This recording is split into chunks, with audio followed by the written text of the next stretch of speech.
Good morning. Good morning. Good morning. Have a good day. You too. Thank you.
Good morning, Chair. You want to go ahead and give us an audio check?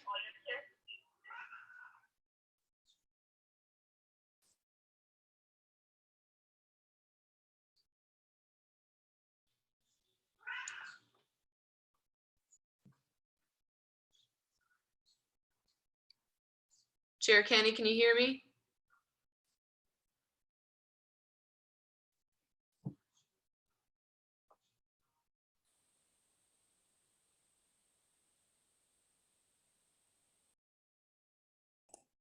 I believe you're muted, Chair Kenny. You're self-muted.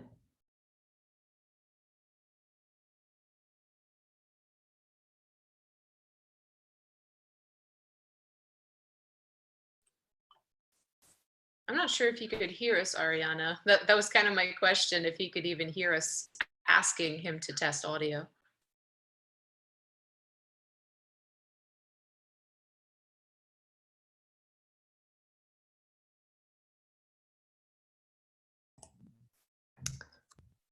Let me see if I can send him a note, or maybe he can hear me and he can send me a note if he's having difficulties.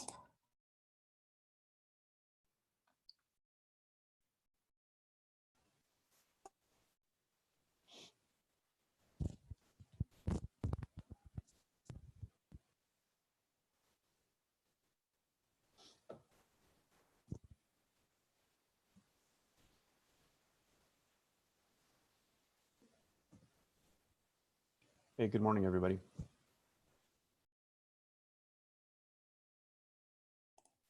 Good morning.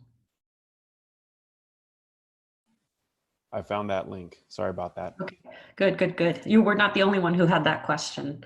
So I think we sent out a note, but it was a while ago after your last meeting, that we are no longer pre-registering. So everybody, all attendees are using the same link Got it. from the agenda. And then I do remember that. I apologize. okay, great. Oh, super, super. We should have sent out a reminder, but looks like everybody's got what they need. So we are, let me I'm see. gonna go mute until needed. Sounds good.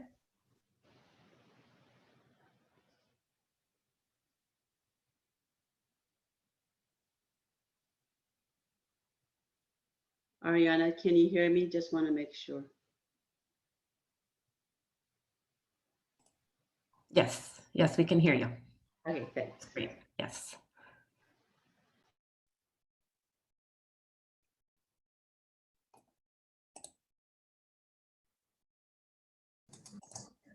Myself for a second. It's Oh, there you are. Yay. yeah. I'm sorry. I had my speakers off, so I was wondering why everyone's putting this together and what is now the new normal. Always a significant effort there. So thank you.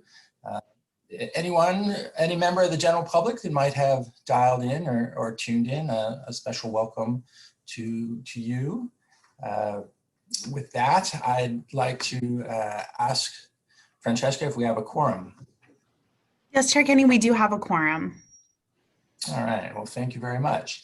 So let's just go over our new rules for public speaking during the meeting.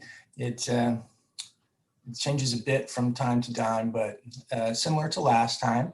I'd like to update, the primary members will be using cameras, and we'll take live comments from the public. Members are asked to turn on their cameras when they have comments or a question, and I'll recognize you. I might ask for Ariana to back me up on that. I've had some bandwidth problems lately, and I sometimes lose the video, but I'll be looking for anybody who turns on their video as asking to speak, and we'll recognize you. I'll ask our committee liaison to provide a quick reminder on how public comments are made. So Ariana, if you could do that, please. Thank you, Chair Kenny. I'd like to remind our members and the members of the public of our process. This is a new process for both member and public comments. The primary members will be using their cameras, and we will take live public comments. Members are asked to turn on their cameras when they have a comment or question, and then Chair Kenny will recognize you. And as noted on the cover page of today's meeting agenda, in addition to emailing comments, the public may also provide live comments during today's meeting. And in order to provide live comments, you can join today's Zoom meeting through the link or by dialing one of the numbers from your phone that are provided on the cover page of today's meeting agenda. You can join the meeting by clicking on the Join Webinar link provided in the confirmation email that you will receive upon registering. And when public comments are called for on an item on the Zoom platform, please click on the raised hand icon in the Zoom toolbar. And then the chair will call on you by the name that you provided. If you are participating by telephone, then please press *9, and the chair will call on you by the last 3 digits of your telephone number. The instructions for providing live comments are also on the bottom of the cover page of today's meeting agenda, which can be accessed from the homepage of SANDAG's website at www.sandag.org. All comments, whether emailed or live, will be made a part of today's meeting record. And with that, thank you, Chair Kenny. All right.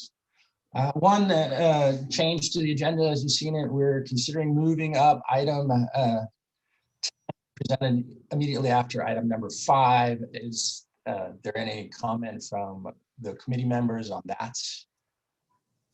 Hearing none, if I could just ask staff to make sure that that happens. Thank you very much. With that, we'll move on to item number 1, which is the approval of the minutes. Any public comment on the minutes? Generally none, so take that as a no. We'll take it back to the committee. Any comments from the committee on the minutes? Hearing none, do we have a motion on the minutes? I'll move to approve. I second. We have a motion to approve and a second. Francesca, if you could call for the vote, please. Thank you. For right-of-way acquisition, Jeff Schneider. Aye. Thank you. For licensed civil traffic engineer, Chair Kenny. Approve. Thank you. For contractor construction, Brad Barnum. Aye. Thank you. For biology environmental, Dustin Fuller. Aye. Thank you. For finance and budgeting, Stuart Halpern. Aye. Thank you. For licensed engineer, for the record, Les Hopper is absent. And for CEO private sector, Vice Chair House. Aye. Thank you. And that passes with 1 absence. All right. Well, thank you very much. On to item number 2. This is for public comment. These are for comments that are not related to items on the agenda. So any public comments for items not on the agenda today? Chair, I Francesca? do see 1 hand raised from the public, and that's Ms. Nicole Burgess. I'd like to hear from Ms. Burgess. Ms. Burgess, welcome. I'm here. Thank you, Chair Kenny. I appreciate the moment and the time to just give a brief comment on this virtual meeting, and I appreciate SANDAG and thank them for always adapting and trying to make this a seamless and productive, efficient meeting. Just one question is for SANDAG. As I participate in other ones, this is the first time I've been at iTalk, so nice to meet you all. But as I participate in other SANDAG meetings, it's quite difficult to actually know who you're speaking to as a community member out here. And just on other Zoom calls, it's wonderful to be able to see who's actually on this as listed as participants. I know there's some security issues, but just a special note to SANDAG, it's super helpful to know. And the only way I can get it is by the roll call when we approve minutes, but otherwise I don't always know who's my audience as I do when I'm in person. So thank you for your time, Kenny, for letting me voice that as a SANDAG comment. Thank you. Well, thank you for the comment. It's always nice to have comments from the public, and if we could refer that issue to staff for any potential improvement for later meetings. Again, thank you, Ms. Burgess. Are there any other public comments?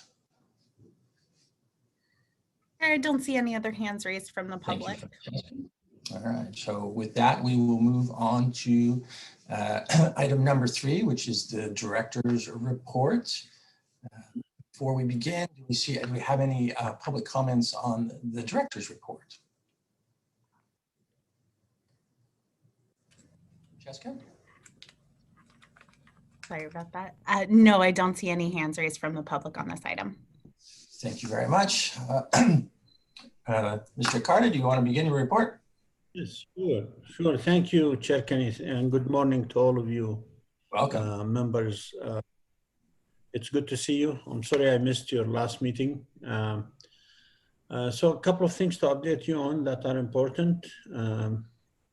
Over the past week, we hosted 2 important public officials from Sacramento. We hosted the chair of the California Transportation Commission, Hillary Norton. We participated with her in a tour of Del Mar Bluff. And we also participated with the dedication of the rail car to Paul Jablonski with Chair and Nathan Fletcher and other board members. Commissioner Norton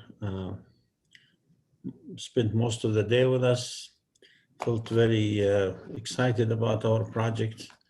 And hopefully when they get in front of her at the commission next time, she know exactly what we're talking about when we ask her to fund the Del Mar Bluff or other priorities.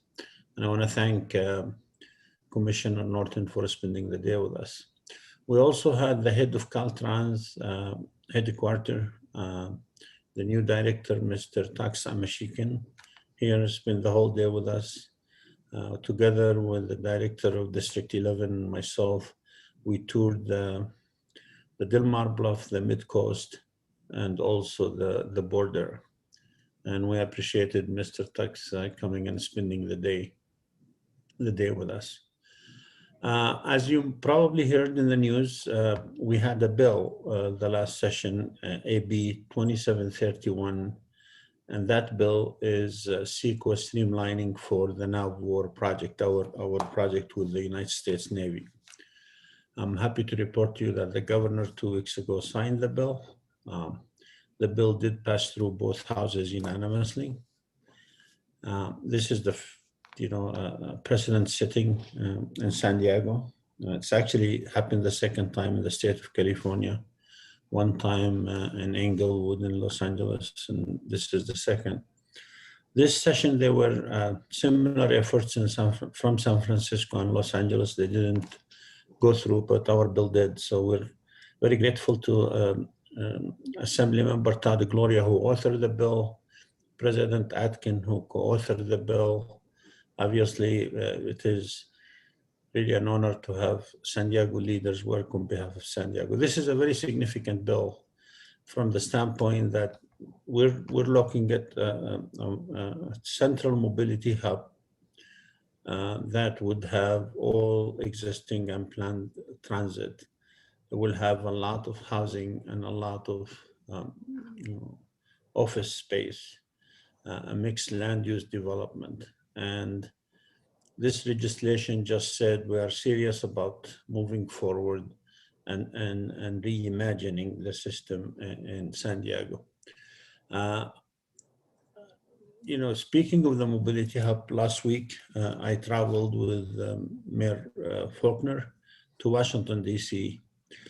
For meetings on the transportation hub. One meeting was at the Office of Management and Budget at the White House with the director, Kenneth Braithwaite, to talk about, with the director of the office.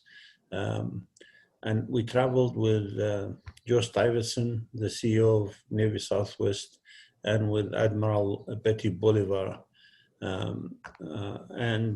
We had a meeting with the Office of Management and Budget, and we had a meeting at the Pentagon.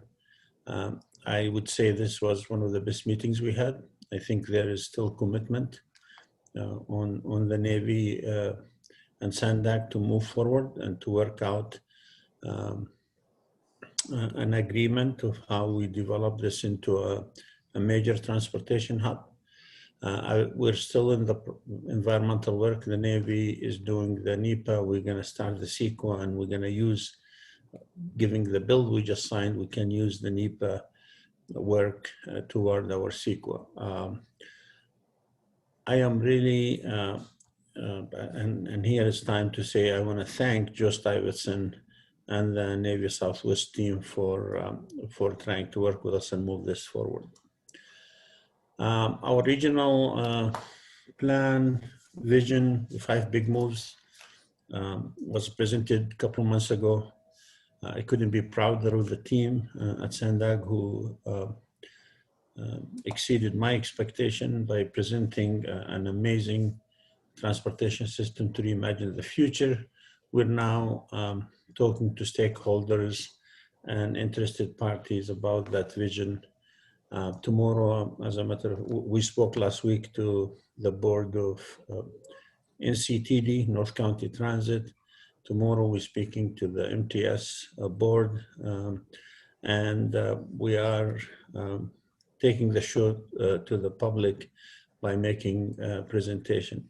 I would just say, you heard a lot about them in the media, pros and cons, critics and supporters about, this is too expensive. And I just remind people that the 177 billion that was costed for this vision is only 49 billion more than the previous plan. And if you compare both and you see what the region gets out of that, you will be the judge of how this, reminding you that this is a vision. I came here to my team to work on reimagining the system, and I think we're doing that. Obviously, I'm not the final say of the board, and San Diego eventually is going to have to either say yay or nay. This vision needs a lot of money, money that we don't have. And at the end of the day, the final decision makers will be the voters of San Diego. Happy to report to you that the Mid-Coast, the $2.2 billion largest infrastructure project in San Diego, is on budget, on time to open next November for our residents. And I hope that if you didn't do that, you'll do that. And if you ask me, I'll arrange it. You probably get a better appreciation of this project if you visit now and see the final touches being done and the stations being drawn. This is when it's open, it's gonna offer a one-seat ride from the border to the UCSD. I will also can tell you that one-seat ride will take shorter time to get to UCSD from the border than if you drive during the peak. And that's the whole idea of having transit competitive with the automobile and giving our vision. This is just the beginning. We're gonna have a few more of these for San Diegans. One second priority, our second priority in the agency is OTA-MSAs to the border crossings. I had the pleasure of speaking to our ambassador to Mexico City last week. I met with the Mexican ambassador to the US last week in Washington, DC. We are very pleased that the Mexican government making this a top priority for them when it comes to infrastructure. We already spent over $500 million on our side of the border, and we think this is moving forward as planned. I want to update the committee on our audit. I'm sure you all seen in reports in the newspaper. Our board took action last month and directed staff to come up with action plan. Myself, my staff, the independent auditor and her staff are working right now in preparing that action plan. And I want to thank Mary Kay and her staff for working with us to put this action plan together. Once this action plan is done, it will go to the audit committee in November and then on to the board afterward. But again, our teams, both teams, the staff and the independent auditor are working with this action plan that we think it's gonna make us a better agency with better controls on policies. Chair Kenny, this concludes my report. I'll be happy to answer any question from any of the members. Thank you very much. It was a thorough report. We'll take it back to committee. Any questions for the director? Chair Kenny, I do see one hand raised from the public, but not from members. All right. I suppose we can reopen public comment. Public comment generally right now, or yeah, I guess that would be right now. So I skipped public comment. I apologize for that. Let us hear from the general public first. And who might that be from the public? That would be Ms. Burgess again. Ms. Burgess, welcome back. If you could pose your question. Thank you, Chair Kenny. You did offer public comment, but that was before Hassan's message to us. And I actually, I'm happy to see and excited to see Hassan and hear from him as always. And I just want to let you guys all know that last weekend I spent a couple hours actually transversing from Pacific Beach, an opportunity zone in Northport PD, to the Balboa Transit Station. Going up onto the way that we're supposed to go is, I'll put together a great little video because that was my intention, to show Hassan the 3 difficult pathways and the 1 solution, and that is a mobility hub on the west side of the I-5 to get us safely across directly, quickly, and efficiently. So thank you, Hassan, for mentioning the Midcoast. It is important that we look at that safe access before it opens November 2021. Excited for the opportunity to comment on that, and thank you, Chair Kenny. Thank you. Again, thanks again, Ms. Burgess. Francesca, any other comments from the public? No, Chair, I don't see any other hands raised. All right, so we will now move it back to committee. Any comments from the committee members for the director?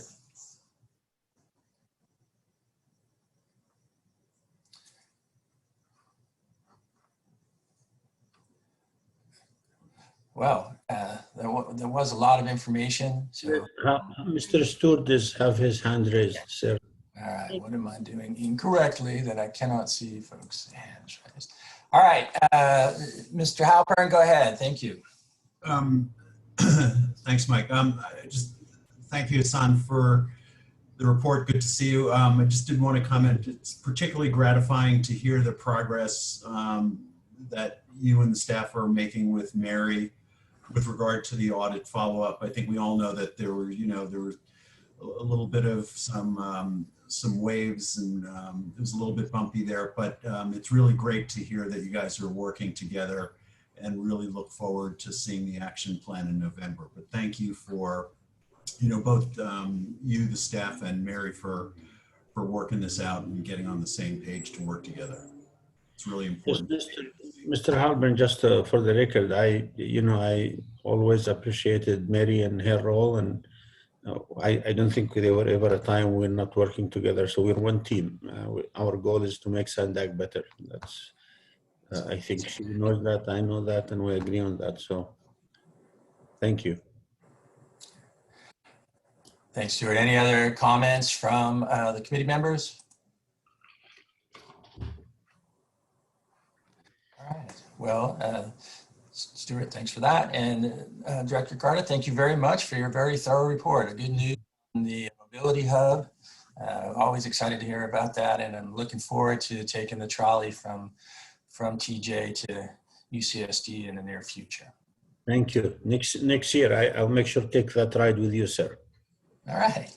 Okay, so with that, thanks again. We'll move on to our next item, which is item number 4, I believe, correct? Yeah. The Regional Transportation Improvement Program Administrative Modification number 16. So is there a report from staff on that? Hi, good morning, Vice Chair. Would you like me to go ahead and just go through my report? Is this on consent? It is, yes. All right. Before I do that, I know it's kind of a full calendar for the committee members. Would we care to hear the report? How about synopsis? If we could just get a synopsis. I have a comment on that. All right. Well, if we have comments on it, let's go ahead and hear the report, and then we'll have comments. Sure. Okay. Richard, before you start, I just want to make sure that we understand, because the attachments that were provided doesn't really show us the 6 million swap. So as you go through it, please explain where that is happening. So. Okay, I will. Thank you, Chair. Okay, so good morning, Chair and members of the ITALC. I'm here today with Amendment 16 to the 2018 Regional Transportation Improvement Program, or RTIP. Amendment 16 is being processed as an administrative modification. On October 16th, the Sandag Executive Director, under delegated authority, is expected to approve Amendment 16. The ITALC is asked to review and discuss the projects in this proposed amendment, focusing their review on the TransNet funded projects. Attachment 1, beginning on page 10 of the agenda, is the summary of changes report showing the prior and revised project cost, the cost difference, and the percent change in each project. Please also note that this attachment and the following attachment were updated since the initial posting of the agenda, and they were reposted this morning. These changes were minor and basically were meant to help provide you with better clarity around the changes that are included in this amendment. Moving on, attachment 2, beginning on page 12 of your agenda, you'll find the changes proposed in this amendment for the projects funded with TransNet. This attachment is helpful in providing context to the changes summarized in attachment 1. For those that have questions regarding the $6 million fund swap in V20, the complete corridor studies, this project can be found on page 19 in attachment 2.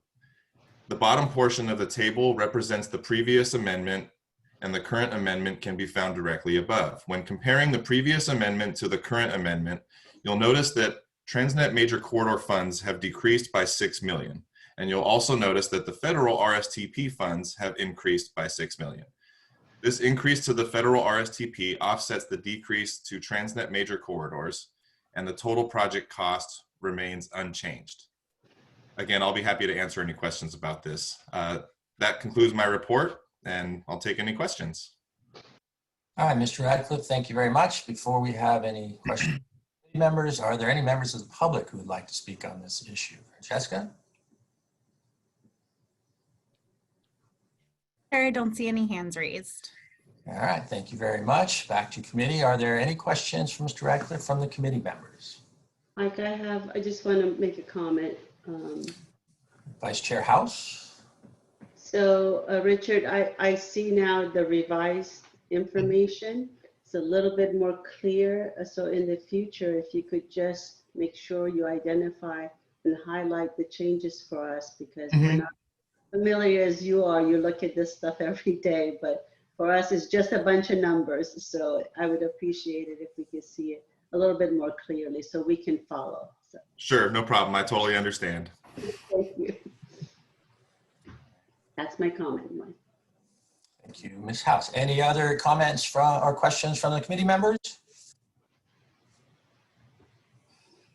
Okay, seeing none, we'll receive this item and file it. Halpern has his hand raised again, Chair Kenny. And am I seeing this, those raised hands? Anyway, sorry again, Stuart. Stuart, if you could go ahead and comment. Thanks. I was doing my hand raise on the video. If I should do that, I don't know if I can do that through the chat or not. In any case, I also just want to underscore Sunny's comment. Thank you, Richard. The revised format really makes this really super crystal clear. Really appreciate that. The one thing I would just say maybe is, in addition, is because sometimes these RTIP amendments are a little bit more voluminous.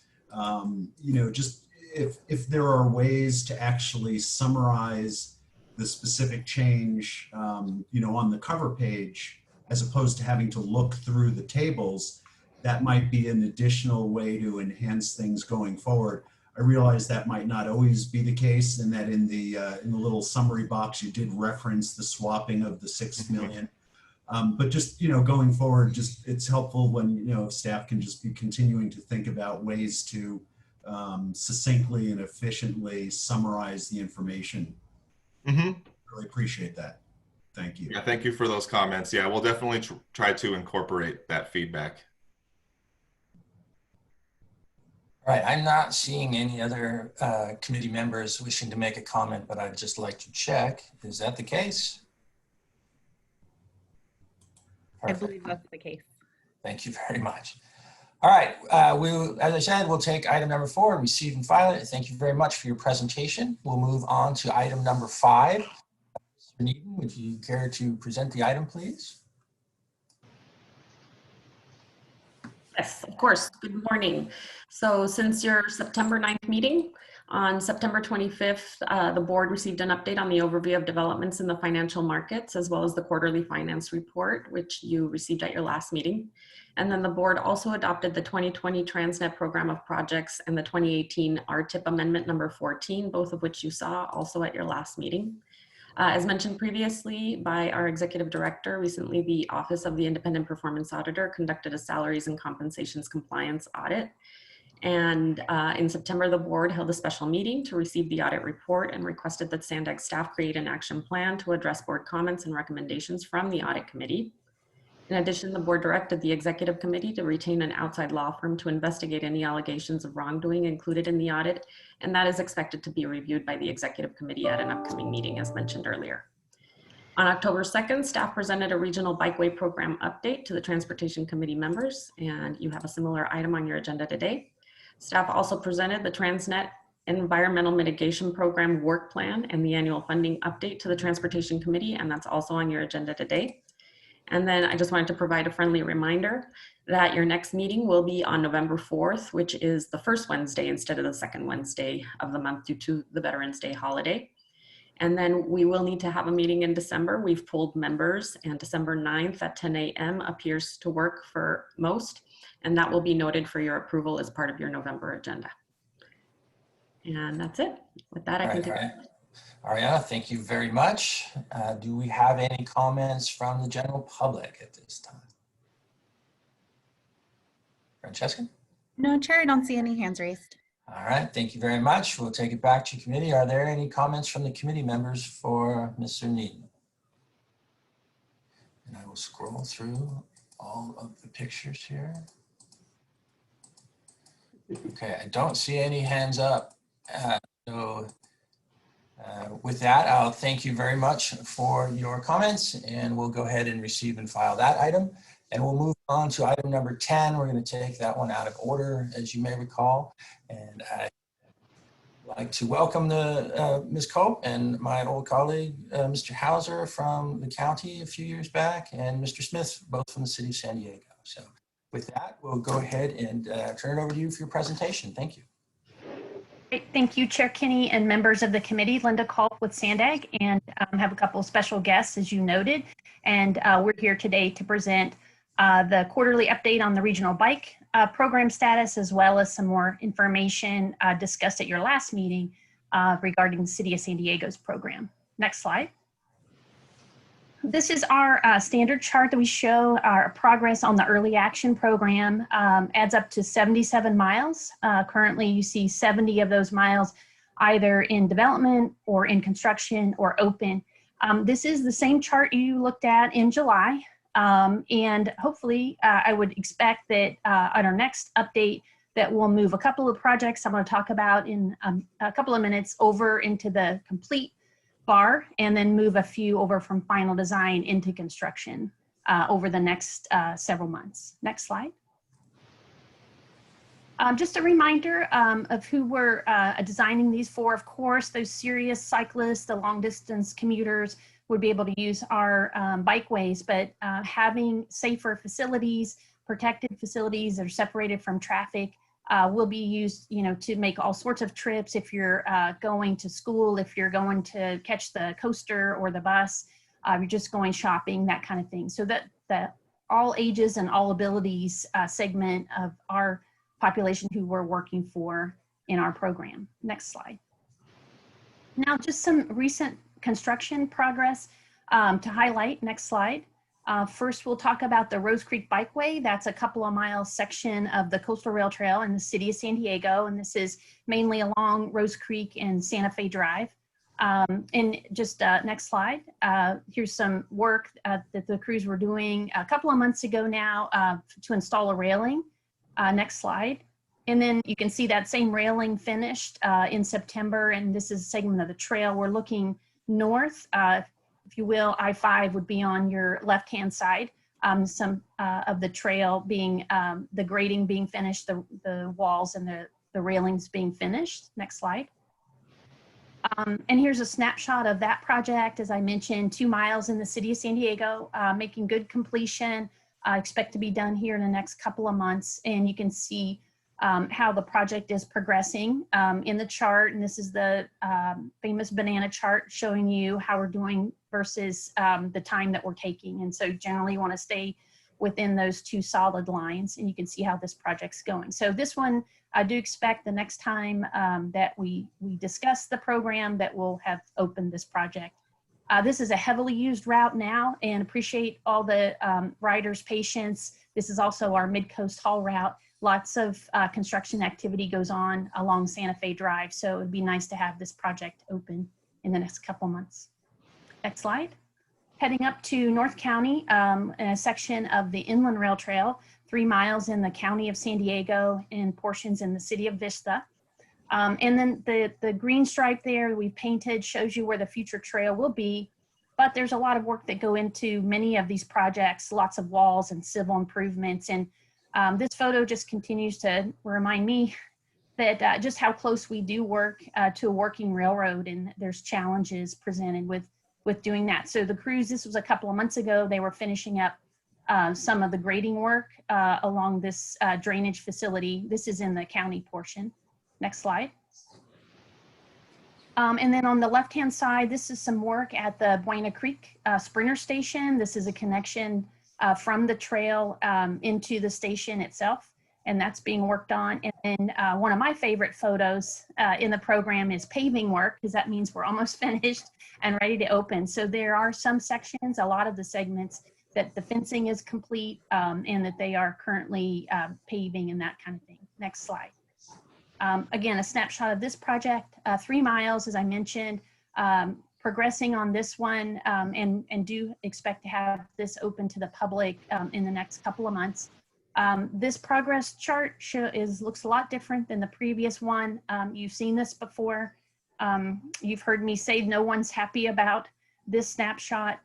This project, I would say, has had challenges on a number of fronts, redesigns, utility relocations that took way longer than anyone expected, just the challenges working along the railroad, weather, even those storms in August really delayed a lot of the progress on some of those civil improvements I showed you in that first photo. So we are the team is working diligently with the contractor to finish up the project in the next couple of months. Next slide. And then heading back down to the City of San Diego, and this is in our North Park Mid-City area. You can see the green line is our Georgia Meade Bikeway, the purple line, Landis Bikeways. These are under construction along very dense segment of the city. Lots of schools, you can see we've marked them there in the triangles, and 2 major transit centers will all be able to access these projects when we're finished. Next slide. This is a rendering of one of the 19 neighborhood traffic circles that we are in process of building.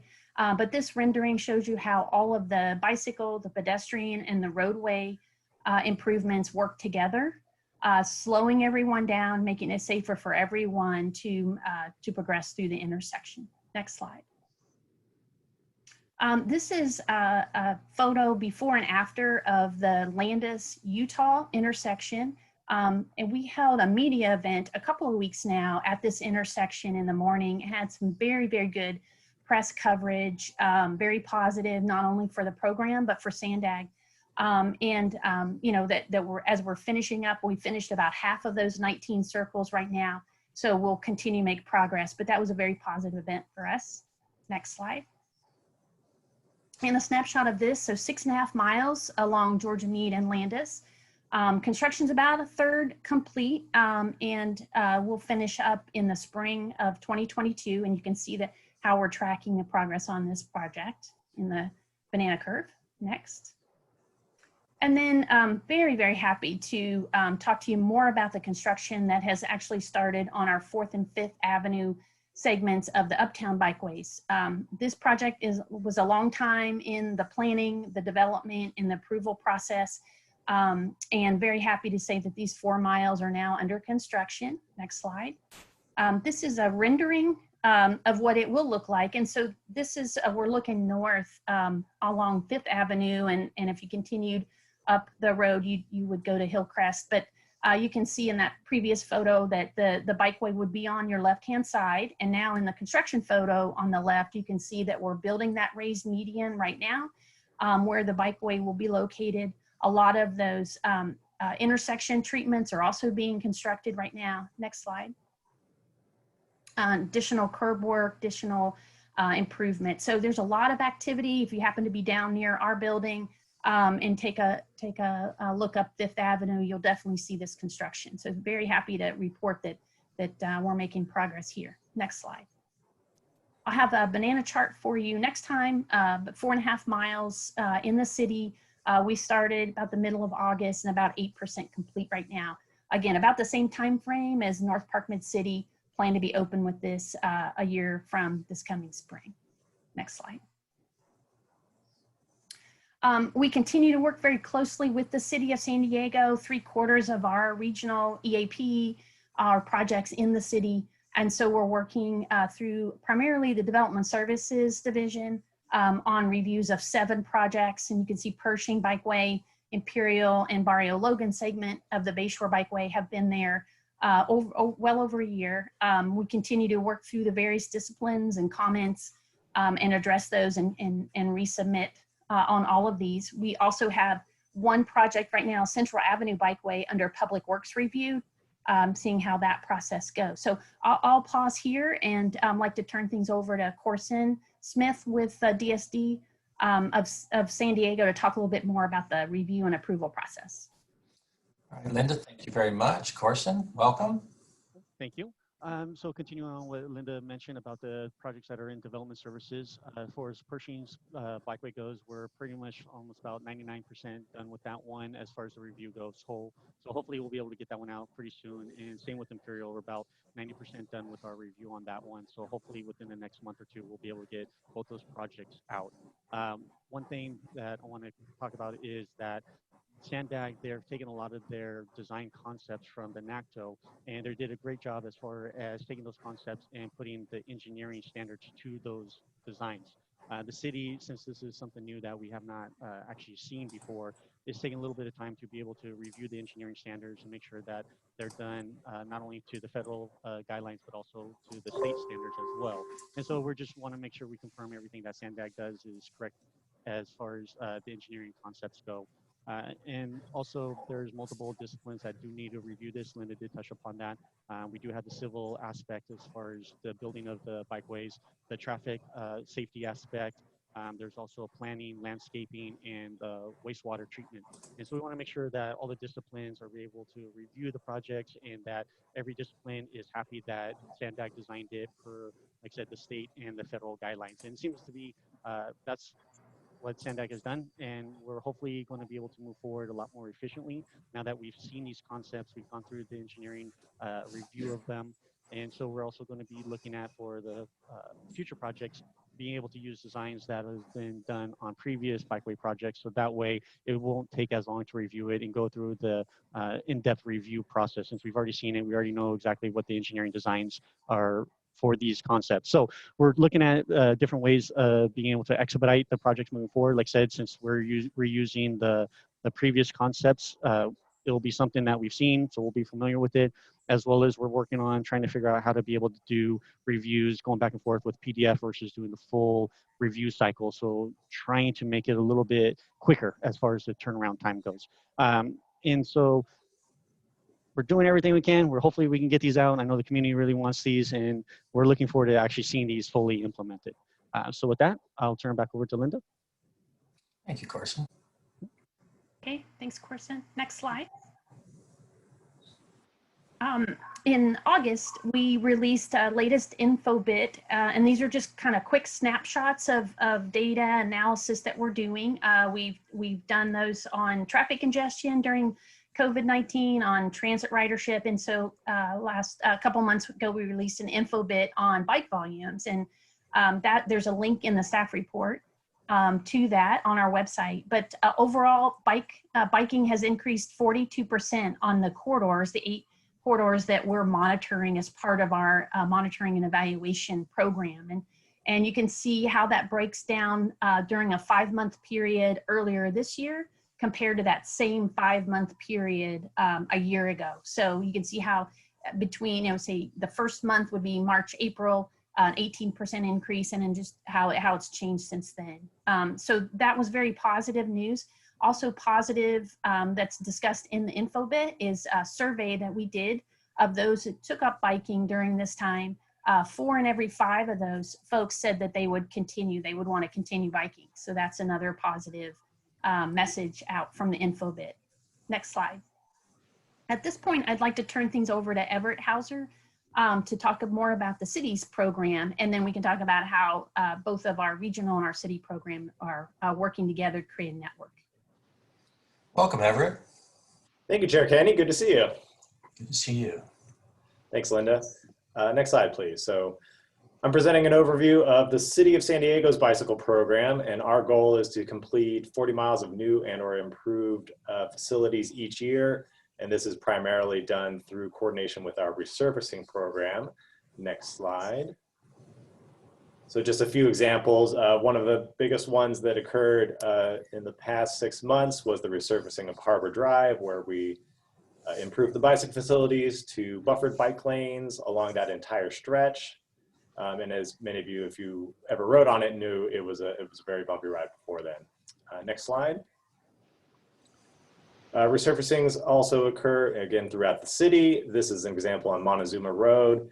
And I included this one because it's an example of a change in treatment where previously the bikes had to merge and weave across turning traffic. But in this example, we've kept them curbside, brought them up to the signal, and then they'll cross with that signal phase and a restriction on the turn movements to eliminate those conflicts. So the city's process is always evolving and improving, trying to respond to feedback and safety concerns to protect people as they're out riding around. Next slide. Coordination with some of our larger capital projects, one of the biggest being the implementation of the downtown mobility cycle track network. This slide shows the phasing of the network across 3 phases. That got kicked off almost 2 years ago on J Street, and then 6th and Beach, and now 6th and Beach are being converted into 2-way cycle tracks. Pacific Highway was just awarded, and that is underway as well. And the slide also describes some of the various funding sources that we are able to piece together to help fund this project. Next slide. As mentioned, downtown mobility is underway, and in addition to the cycle tracks, it's part of the complete rethinking of the downtown grid network. So some streets are converted to angle parking, and there's also the greenways that are under construction, not shown on the slide, but just sort of giving you a flavor of the range of improvements that are underway in addition to the bicycle improvements. Next slide. And then just a few more images of the improvements down on J Street, featuring some bicycle-specific traffic signals that were implemented to, again, help people get across intersections safely with dedicated phasing. Next slide. And then a few more slide highlights of some upcoming projects. On the left is the Market Street Complete Street project in the Encanto neighborhood. That one has also been awarded and is now under construction. And that will create separated bikeways on Market Street and Euclid. And then on the right, Coastal Rail Trail, looking to break ground there next year. And that will also include a separated bikeway connection from the Rose Creek Bike Path that Lyndon was mentioning, and connect up to UCSD as part of the Coastal Rail Trail. Next slide. And we've created a new website called Better by Bike to help track all this information. So there's infrastructure project updates, links to our various resources, of course, our Vision Zero program, and our capital improvement program map viewer. And with that, that provides my update. Thank you. Thank you. Chair Kenny and the committee, that was our presentation. We're all 3 here, happy to take additional comments or questions that you have. All right, well, thank you very much. It was a very thorough presentation. First, before we take it back to committee, let's check and see if we have any comments from the public. Are there any members of the public who'd like to comment, Francesca? Yes, Chair Kenny, Nicole Burgess would like to speak. Ms. Burgess, thank you very much for using the chat function. I saw your comments, but I'd certainly like to hear them. So if you could go ahead and welcome.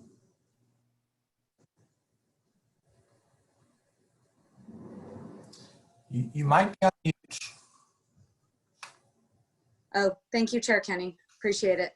And I did put a couple comments in comment, but I did want to give special thanks to the City of San Diego and Sandag for collaborating and trying to move these projects forward as a connected network.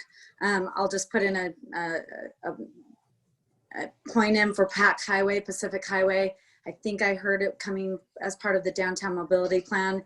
It was also in the early action projects, early action funding of 200 million, PAC Highway was. And so if it's, I'm glad to hear we're getting more efficient with our Sandag projects, but this one needs to get started so that we can have that connection to really complete our network in that area.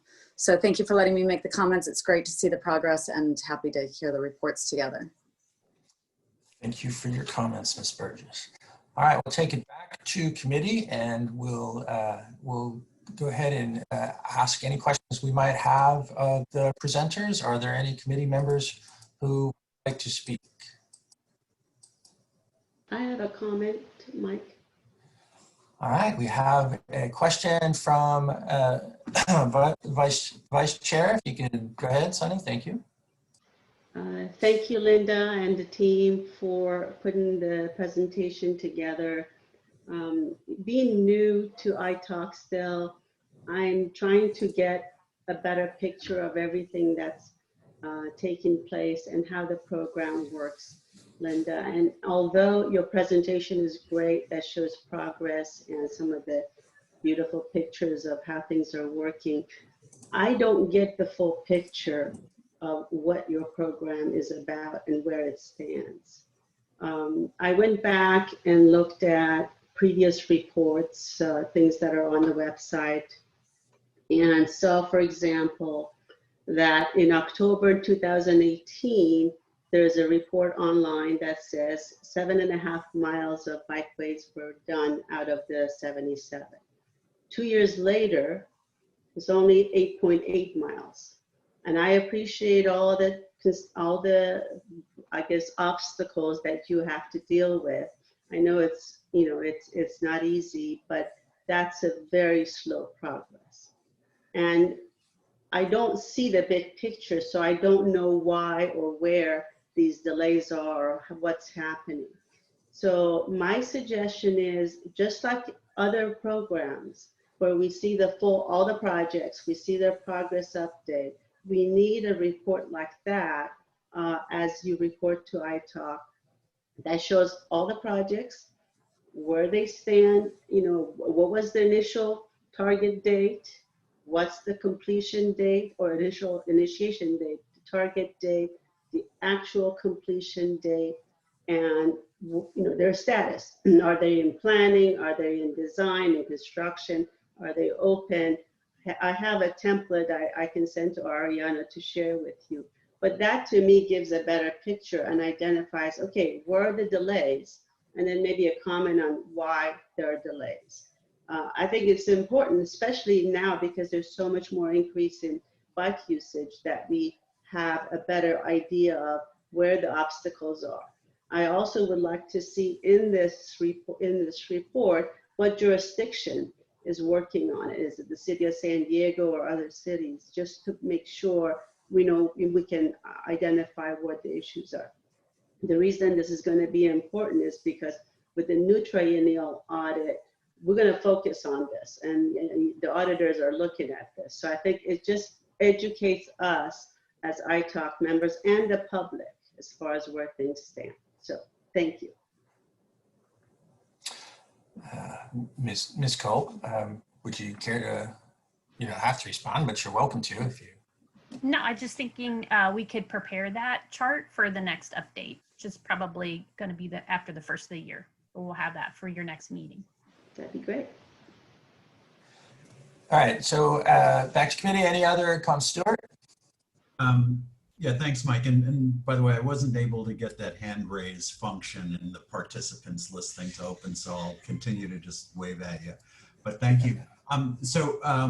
Just I had a couple of questions, comment. Well, first, one of my questions was going to be exactly what Sunny just mentioned. I would just really underscore, Linda, it would be really helpful to have a comprehensive listing of projects, you know, the timetables. because, you know, when you come and you give us these little snapshots on a project by project basis, I don't have in my head, you know, what's the totality of the program, which ones aren't you showing us, what's their status, maybe they're all fine and all that stuff. But so anyway, just to underscore Sunny's comment, a comprehensive kind of a presentation, table chart, what have you, and we can help you and give you feedback on formatting. One question for I think for the folks in the city of San Diego, you know, going back a few years, there was an issue that City of San Diego had actually in spending down its local street and road maintenance money. Part of the problem at that time was we were told that it literally was they just didn't have the adequate staffing for administering contracts and processing and things of that nature. So I appreciate the comments that you've made today in terms of what you hope to be improvements in the process to get these things moving faster. Would you say that there are any particular structural, whether it be staffing or anything, are there particular roadblocks that continue to just slow things down? And then I'd have one other question, which I'd address to Linda after we hear from the folks at City of San Diego. I can answer that as far as getting the projects approved through the City of San Diego. What we're seeing is something that we have never seen before. It is a new concept, and we unfortunately are a little hesitant to move forward with this because we want to make sure that everyone is treated in a proper, safe manner. Not only the vehicles, the bikes, and the pedestrians. And so we want to make sure that we cover all aspects of this. And so when we are putting these structures into the roadways, we want to make sure that they're designed safely. And not only designed safely for the pedestrians, but also to make sure that we satisfy the state requirements for as the stormwater goes, make sure that civilly that we are able to design these to incorporate ADA aspects as far as the crossings of the intersections and the curb ramps and bringing the bikes up onto the sidewalk with the pedestrians and other modes of transportation. So we have had a little bit of a hesitation moving forward, but now that we address all those issues, I believe that moving forward, all the projects that we are going to see is going to be way more efficient, and we'll be able to get them out in a much quicker time frame. It was just that initial seeing these designs, having that hesitation, and bringing not only the engineering standards on board, but also be able to talk with the other departments and making sure that the asset owners are okay with taking over ownership of this and maintaining it, as well as doing any sort of maintenance and cleaning. So we had to bring in a lot of different departments to talk about this design. Sandad did a great job with their designs moving forward with what they actually designed as far as the bikeways. But the City of San Diego is a big organization, and we needed to bring in a much more many other departments to make sure that everybody was also on the same page. And we have that now, and working with Everett and Linda, I believe we have a good collaboration. And so moving forward, it should be more efficient. Hopefully that answered your question. Yeah, appreciate that. And hopefully you might consider maybe 6 months from now coming back and just giving us a little bit of an update on if that is coming to fruition as you're hoping here today. That would be really great to see. Oh yeah, definitely. And just one other thing that I want to mention as far as being more efficient, DSD or Development Service has moved forward with more of an electronic review process versus paper. And that does speed things up as far as being able to get the plans into our staff, have the staff review them, and then also getting our comments back out to Sandag so they can make the changes. So we are working on different ways to be more efficient in our review process, and we are trying to figure out how we can, like I said, get these projects out in a quick manner.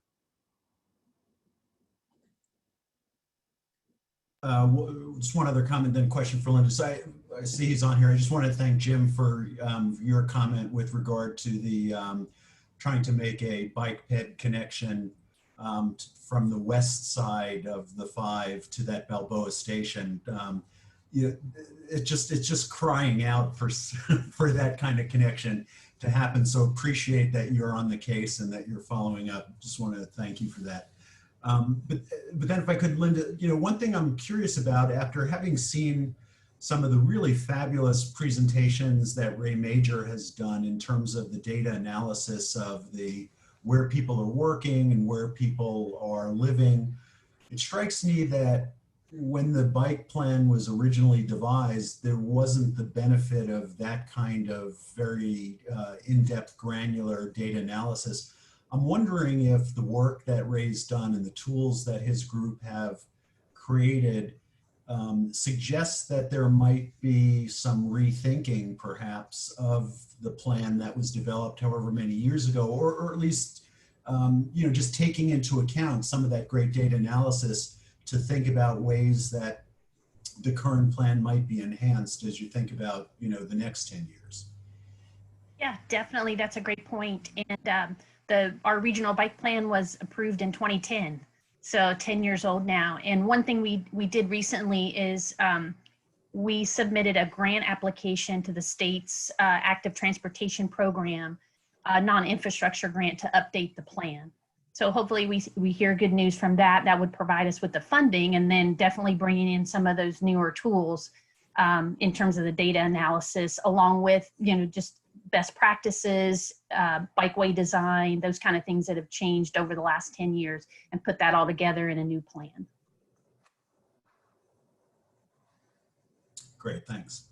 All right, let me scroll through my pictures to see if we have any other committee members with their hands up.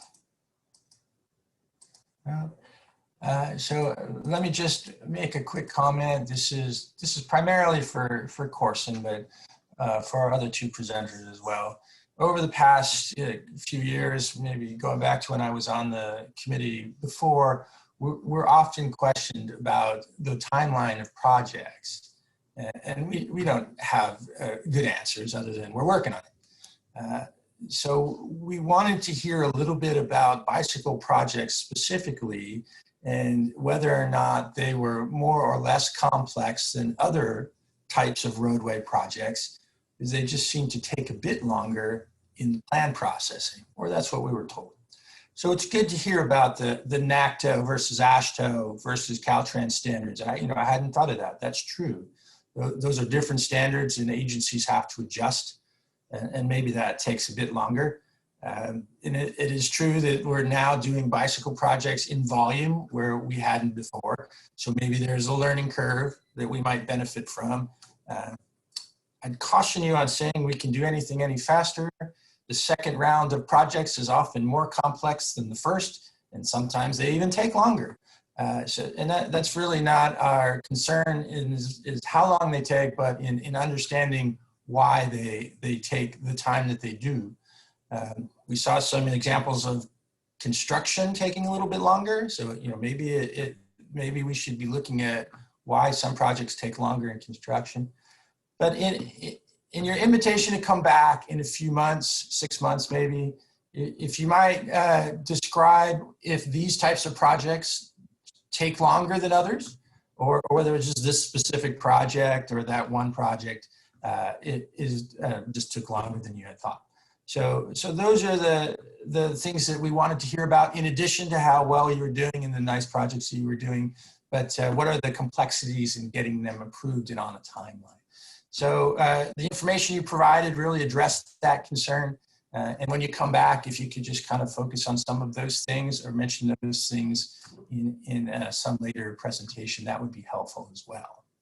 So thank you. I see a comment from Mr. Linthicum. So Mr. Linthicum. Yeah, thank you, Chair Kenny. I just want to address a few things. First of all, we love the idea of coming back with a report card on how we're doing on these things. Because one of the things we've always tried to do with ITOC and the Transportation Committee and the board is to share with you not only all the good news, but the bad news too, because things happen on capital projects, and your success is how you manage those things that happen. And so having come back with a report card is a great idea. And Vice Chair House raised a point about how, 2 miles or 2.5 miles in the past couple of years, that's really slow. And one of the things that we like to bring up to the public is when Linda started her bicycle early action program for these projects, she started them all at the exact same time. And so during those first few years of development, they're all going at the exact same time.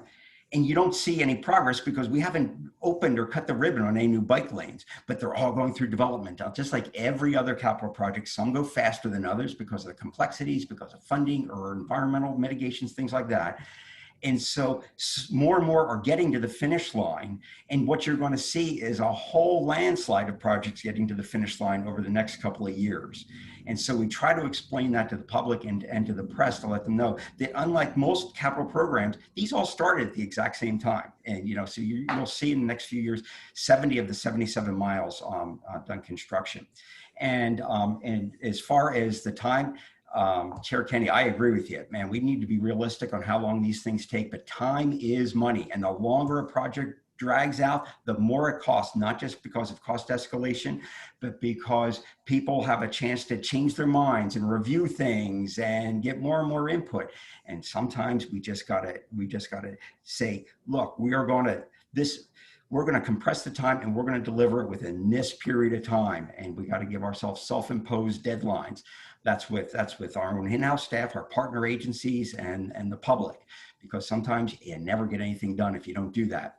And in that same vein, we are working closely with DSD, Department of Development Services Department of City of San Diego, and also with Public Works, having very high level discussions with both their directors on how we can improve the process through the city, because they're exactly right. They've never seen a lot of this before. And so they got to does the maintainer, can they maintain it? Are they going to be in court a year after because somebody trips and falls? So they have to work through all these things, but the faster we can do that, the better for the public and the better for the taxpayer. So that concludes my comments. Thank you so much. All right, Mr. Lincoln. So last call for committee member comments. Anybody want to comment and take an opportunity to share with staff? Let me see if I can get through my array of photos. I don't see any hands up. So thank you very much, Linda, Everett, Corson. The presentation was excellent. It's the wonderful projects are being completed, and we're certainly looking forward to some more being completed as well. So thank you very much. Thank you. I believe this is an only item, so the committee will go ahead and receive and file that item and move on to our next item. Let me get back to my agenda here. And I believe this is item number 6, 2020 State of the Commute Subcommittee Report from Mr. Needham. Ariana? Thank you, Chair Kenny. So this is the 2020 State of the Commute Subcommittee. And so it's time to kick off this effort again. The last time for the 2019 State of the Commute, you had Stuart Halpern, Chair Kenny, and Les Hopper, who was appointed after Greg Sadowski had resigned. And so we need a new subcommittee. We have checked in with the 3 members who served on last year's subcommittee, and they have indicated that they would be willing to serve again. And they did provide a lot of great feedback during the last go round. And so there may be some benefit to keeping that continuity for this next subcommittee. And staff is working to incorporate that feedback and would like to schedule a meeting of the subcommittee sooner rather than later to talk about a phased implementation approach in terms of that feedback that we receive. So with that, we are asking that the ITAC appoint no more than 3 members to serve on its 2020 State of the Commute subcommittee. All right, Mr. Needham, thank you very much. Let's take a quick poll of the general public. Are there any members of the public who would like to speak on this issue? Chair, I don't see any hands raised from the public. Francesca, thank you very much. Hearing none, let's take it back to committee for discussion amongst the committee members. Are there any comments from the committee members? And bear in mind, we are looking to appoint members to the subcommittee. I'll just make the motion that was suggested, that the same 3 members, if they're willing, be our new subcommittee. Jeff, thank you very much. Discussion on the motion. Ariana, can you just mention the members of the subcommittee who you were referring to? Yes, it is Michael Kenny, Stuart Halpern, and Les Hopper. And Les Hopper's not in attendance today, but he did indicate that he would be happy to serve again if the committee asked him to. All right, thank you. All right, so I have a motion on the floor. Any more discussion or seconds? I second that, Mike. All right, we have a second. Let's call for the vote. Oh, I'm sorry, Dustin. I saw you. I'm just excited that I saw a video and saw someone I thought perhaps you wanted to speak. So Just clicking on to the vote. I'm just trying to master this. All right, so hearing no other comment, Francesca, if you could call for the vote. Thank you. For right-of-way acquisition, Jeff Schneider. Aye. Thank you. For licensed civil traffic engineer, Chair Kenny. Aye. Thank you. For contractor construction, Brad Barnum. Aye. Thank you. For biology environmental, Dustin Fuller. Aye. Thank you. For finance and budgeting, Stuart Halpern. Aye. Thank you. And for the record, Les Hopper is absent. For CEO private sector, Vice Chair House. Aye. Thank you. And that passes with one absence. All right, Francesca, thank you very much. With that, we will move on to item number 7, which is a TransNet update. And I understand we have a committee to present. So Mr. Major, if you're the first speaker, we'd love to hear from you. Well, thank you very much, Chair Kenny.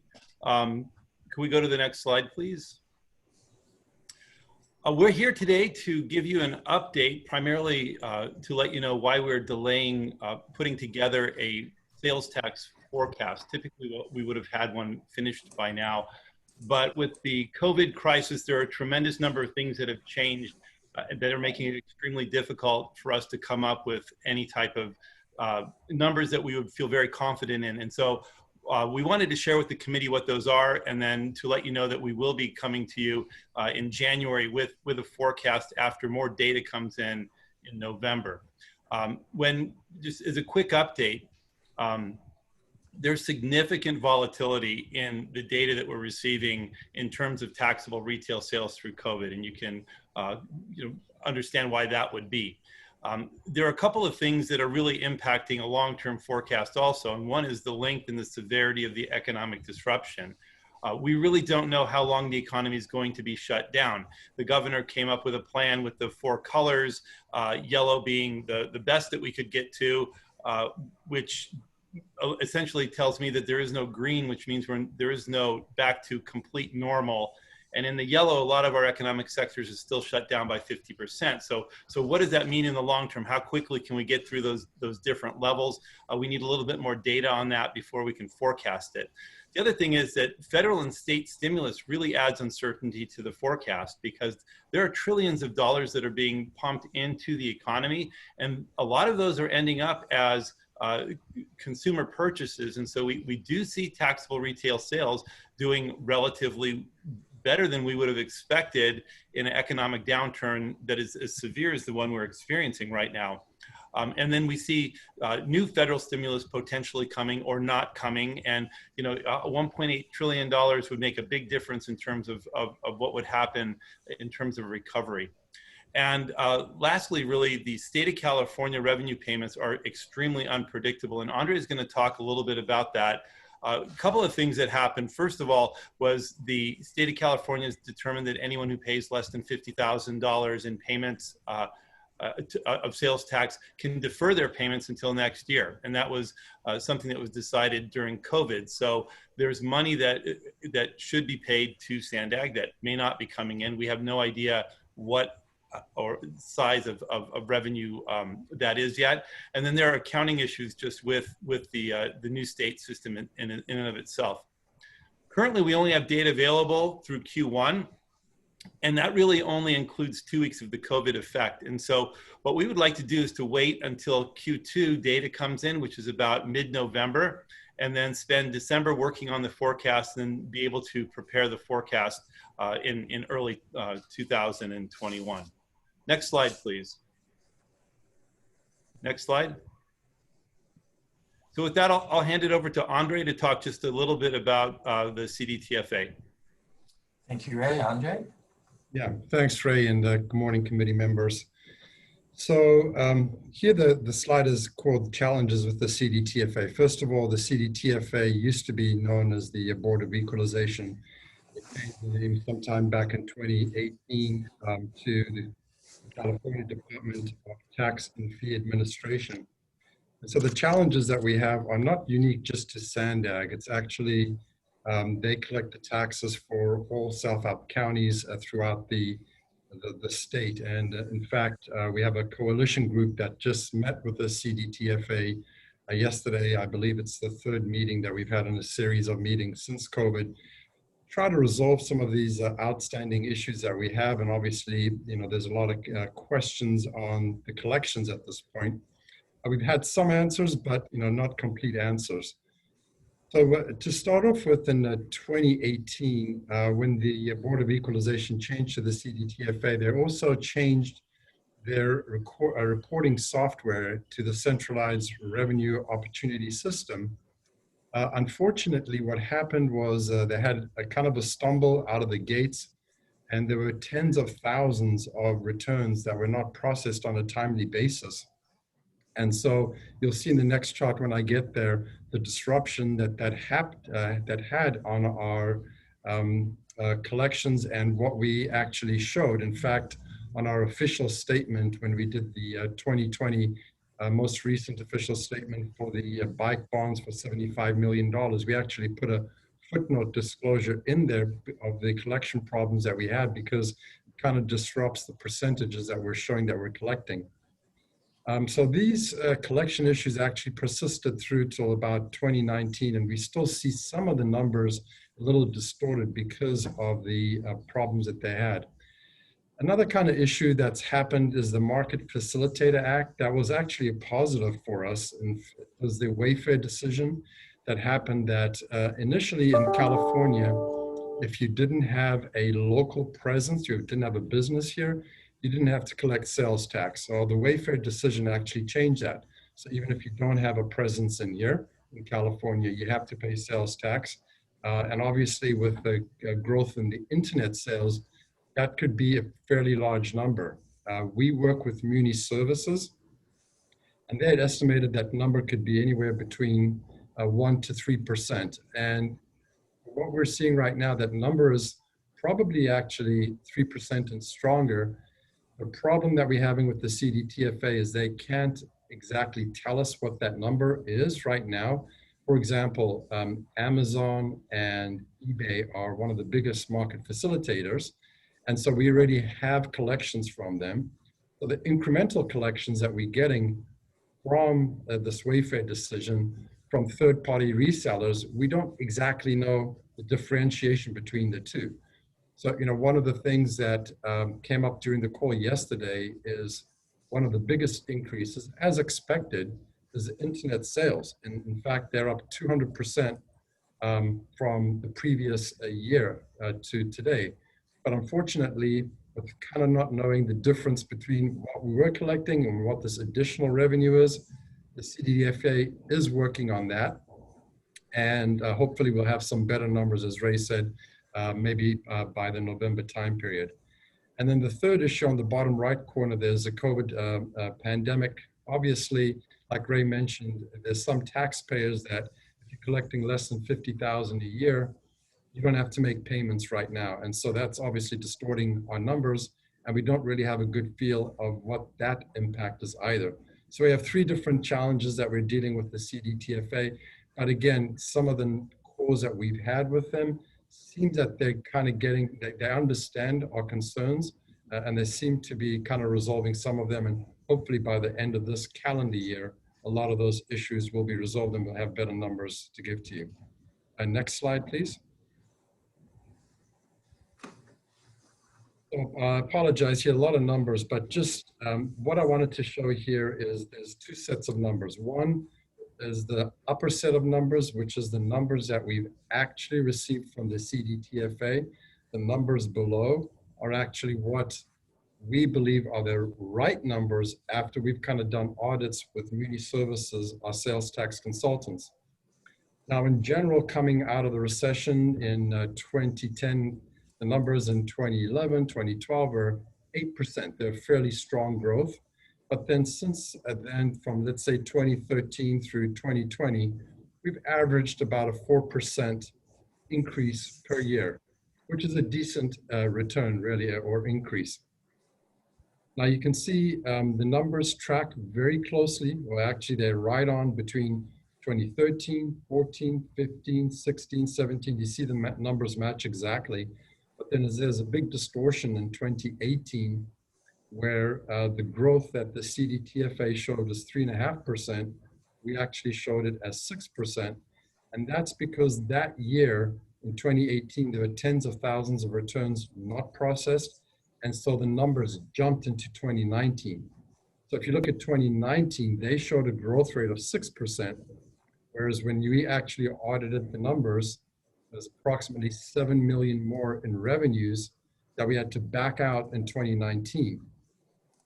Now, just focusing on the bottom right hand set of numbers. So from 2019 to 2020, if you just had to compare those two numbers, you can see that even with the impact of COVID in, starting, let's say, in March, April, and May, and June time period, we're relatively flat over 2019.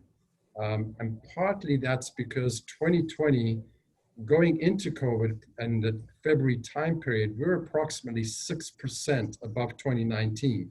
So what the COVID impact had is basically to take us down to approximately flat or a 0.2% growth. I just want you to focus on the very last column. The one above is what the CDTFA has shown to us year to date. Now we only have 3 months worth of data. And those 3 months worth of data, if you extrapolate out through the rest of the year, it's a 2.62% increase, which we know, frankly, cannot be right. I mean, we're in COVID. Last year, this time, our sales were strong. We're not in COVID. So we have no faith in those numbers. And that's one of the biggest frustrations that participants had on the call yesterday. The numbers are showing a lot higher, and part of, again, what's happening is some of the 2020 numbers are being pushed out to 2021. So again, the effect of their collection system has been kind of compounded to this year as well. So if you look at our numbers down at the bottom, we projected based on fiscal year 2020 collections that we would probably be down 6.6% for 2021. If you look at the delta between a minus 6.6% and a plus 2.62%, I mean, that's a 9% difference. We are very hopeful that this next quarter in November, it's going to be a big cleanup month. So like Ray said, we'll come back to you in January with better numbers. So unfortunately, right now as a finance department, we feel like our one hand is tied behind our back. I think in general, we feel that the numbers are better than what we had projected as far as the downturn, but we have absolutely no reliance on the numbers that we're getting from the CDTFA. And again, this is not an issue just with us here in San Diego, it's throughout the state. Just go to the next chart, please. I guess this sorry, the previous chart was full of numbers. This is just to try to depict it in a graph, which basically shows from 2013 to 2017 prior to the new system. We matched exactly. And then you can see where the two yellow little marks are. One is, the big increase that they showed, and then we had to smooth it out. And then again, in 2021, the numbers that are coming in don't match at all to our forecast. So, again, hopefully when we come back in January, we'll be able to have better numbers to share with you. But again, I think in general, what we're feeling throughout the state is that based on, the federal and state stimulus, that the numbers are not as severe as we initially expected. So with that, I'll just turn it back to Ray. He'll continue on with the presentation. Thank you, Andre. Ray? Thank you. Next slide, please. So now, as economists, we love to have series that are highly correlated with each other because it makes forecasting really easy. And so what Andre showed on the last slide, we were always working with data series that were really tight. And what I want to show you is what has kind of transpired with the monthly receipt data that we are looking at. So this data shows monthly how much sales tax revenue we collected from TransNet. You can see there are some ups and downs, and these ups and downs are essentially correlated with seasonality. So sometimes in December, you'll have higher sales because of Christmas, and then during the summertime, sometimes you have a little bit of a peak. And you see the impact of the Great Recession. And then you see that as we came out of the Great Recession, the line kind of, if you would draw a straight line through those, the two blue areas that weren't Great Recession, the slope is relatively similar. So it's relatively easy to predict what might be happening. Next slide, please. But this is what has happened since we got the new TFA system in terms of the volatility of the data in the TransNet receipts. And as you can see, from one month to the next, it's very difficult for us to predict what is going to happen. We can be getting payments that are 5-6 times as high as they were one month to the next. And so this makes it really difficult to try to forecast this data series. Next slide, please. This slide shows the quarterly collections compared to sales tax revenue. To taxable retail sales. So taxable retail sales are what we collect a half-cent sales tax on. So you would expect that these two series, when we graph them together, would be highly correlated. And in fact, before the CROS system was implemented, we had a correlation of 0.98, which is almost a perfect correlation in terms of the two series. Next slide. And after the CROS system, you see that we have a 0.86 correlation. So what's happened is that these two series, which is the amount of things that are sold in the economy, the taxable sales, is not as highly correlated with the tax collection that we're doing. So this is just kind of identifying the problem that we're looking at. Next slide. And next, please. So one of the things that we would be looking at when we do our forecast is to try to understand what's happening in the local economy. And these are the type of things that we're looking at. And all of these things are essentially pointing to us collecting, or should be collecting, less revenue. And as you remember, Andre mentioned we were actually flat and maybe up. But we had, in May, we had as many as 450,000 people who had lost their jobs due to COVID. In September, we still had 176,000 people who had not gone back to work, and these are COVID-related specific job losses.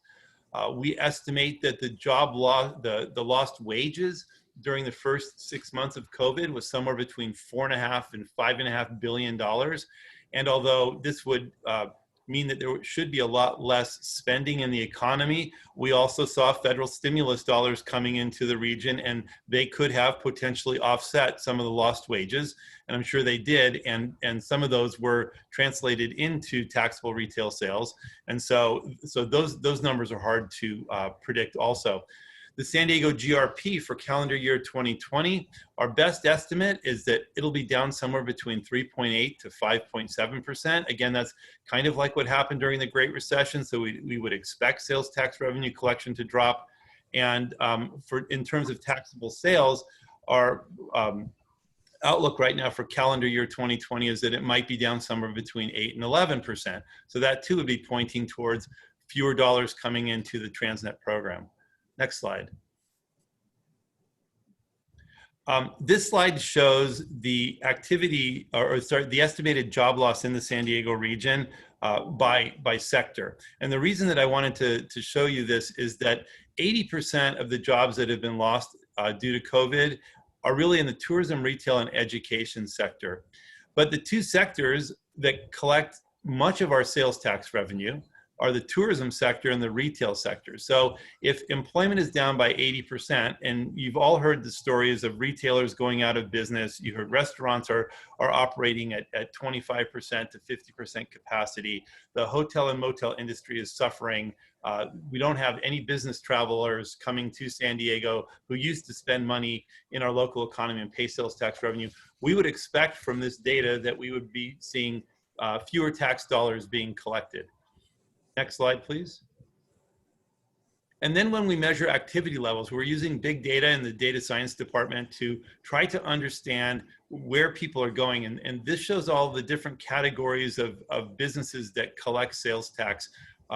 And so if you go look at the very beginning of the graph, you see pre-COVID, we have an index of 0. So that would mean that that was where the economic activity was, which is people going to these different locations and essentially spending money. When the stay-at-home orders were issued, you see that traffic fell between 30 to 80% for most industries. As we move forward and the reopenings began, the traffic was still down about 25 to 45%, but we saw recovery. And we then had rollbacks in terms of openings, and you saw that there were some fewer, traffic fell again. So we're down about 30 to 50% for most of these industries. Now, the couple of things you may see here is this yellow line, which seems to be above the index. Well, that's home centers and hardware stores. And during the summertime, a lot of people were going to Home Depots and Lowe's and starting home improvement projects. And we see the activity at those places higher. And so that kind of validates this data as a way to understand where people are spending money. The green line shows auto repair and maintenance.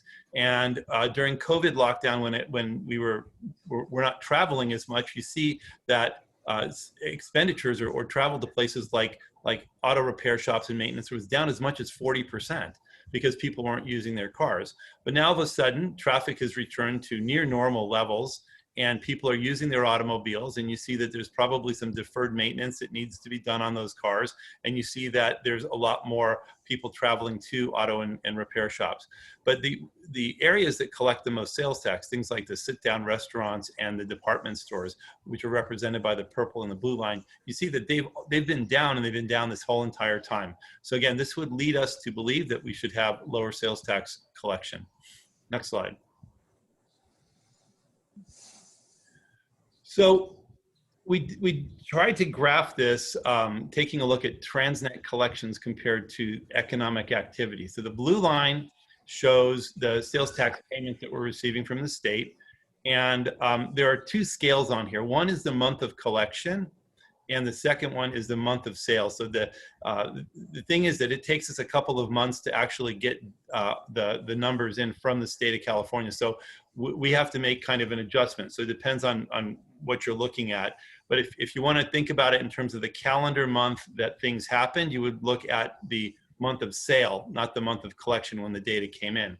But as you can see with the blue line, all of a sudden can you go back? Yeah, in March of 20, when the deferred payments were announced, or the governor allowed businesses to defer payments, we saw that payments did, or sales tax receipts did come down. And then you see the blue line kind of coming up near the end, and it's kind of over the index of 0 by the end. The economic data would say that we should be lower than that. And you see that the peak closures happened in April. So we would have expected sales tax revenue to be lower. As reopenings occurred, we would expect that to start to increase. And then as we had the reclosures, you'd expect it to go down again. So these two lines aren't really in sync with each other. Again, just another way to say that we believe that there's a discrepancy with what we're getting from the state and what we're seeing in the economy. Next slide, please. And so what I wanted to show you is what the existing forecasts are and what we're waiting for. So the blue line shows you actual collections here. It's the TransNet sales tax. And then the red line was our pre-forecast, our pre-COVID forecast. So it was kind of an increase of 2 to 3% per year. Then you have inflation on top of that. And so that creates that red line. In June, when we did our budget update, we were looking at a V-shaped recovery. We use a consensus forecast of 9 different national forecasting houses to really come up with what we consider to be a relatively conservative estimate, but it's right in with all the largest forecasting houses in the nation. And that created that yellow line. And you see that it dipped, and then the V-shaped recovery was supposed to get us back to baseline sometime in 2022. And then if we do a forecast based on the actual collections that we're getting from the state of California, you see the green dotted line. And so the blue line, that is that little extension that is past the yellow and red where the two connect. That's the latest data that we have for collections when Andre says that we were relatively flat between those 2 years. That's the data. And so now we look at the forecast, and if we forecast on actual collections, it looks like we should be back to our baseline relatively quickly. But if we take a look at the newest consensus forecast, and you think about the fact that the economy may not be opening up completely, that would give us something that's more like that purple dotted line. And so it would be down in terms of revenue in 2021, and then a recovery in 2022 and 2023. And the problem we have here is that it's very difficult to decide whether to come up with a point forecast and decide whether it's the green line or it's the blue line, or the purple line. And so what we're waiting for is the next set of data that would help us take that solid blue line and really start to understand what direction that blue line is actually going. Next slide, please. And this is just my last slide, and I wanted to show you the economic outlook that we're currently using at Sandag. Our pre-COVID forecast showed that we were going to grow in the economy roughly 2% in 2020, 2% in 2021. It was kind of just a continued increase that we had seen in the prior years. In June, when we took a look at the consensus of the 9 economic forecasting houses, our forecast showed that we would the economy would be contracting about 7.8% in 2020, and then rebounding in 2021 by about 4.1%. But the September updates for all of these economic forecasting houses has become more optimistic. So at the beginning, there was much more pessimism in terms of the impact of COVID. Now, whether this is the federal stimulus money, this is changes in consumer behavior, people are still purchasing things and doing things. We don't exactly know yet. We don't have enough data. But what we do know is that the forecasts are not quite as pessimistic. And so it looks more like the economy may contract about 4.7% in 2020, followed by a increase of about 4.2% in 2021. So these are the numbers we're looking at. They're highly volatile. We're waiting until we get the new numbers in November so that we can really put together a forecast that is more meaningful, and we have a better understanding of where these things might go. With that, I'll hand it over to Jose, who has the next slide. Thank you, Jose. All right. Thank you, Ray. Next slide, please. All right. So I wanted to go over, what does this all mean in terms of the TransNet Plan of Finance and the updates that we do essentially about once a year. So just as a reminder for the committee, the TransNet Plan of Finance is it focuses on the major corridors program, which includes the major capital, highway, and transit projects that the agency works on. And so about once a year, we update the revenues, the revenue forecasts. We also update the costs with the latest cost estimates that we have. And then also the timing of the expenditures, just so that we can identify either any challenges or opportunities to advance projects. So as Ray and Andre have just gone over, this year is a bit more challenging in terms of knowing what's going to be happening in terms of our revenue collections. We actually started working on the TransNet Plan of Finance back in late spring with the goal of having a Plan of Finance completed by midsummer and bringing that to the ITOC and to the board. But with the COVID lockdown and everything that's been going on, it's become more difficult to have meaningful information that we can use to project out longer term. So what we are focusing on, though, is the short term, and we have identified some short term, meaning the next 5-year period.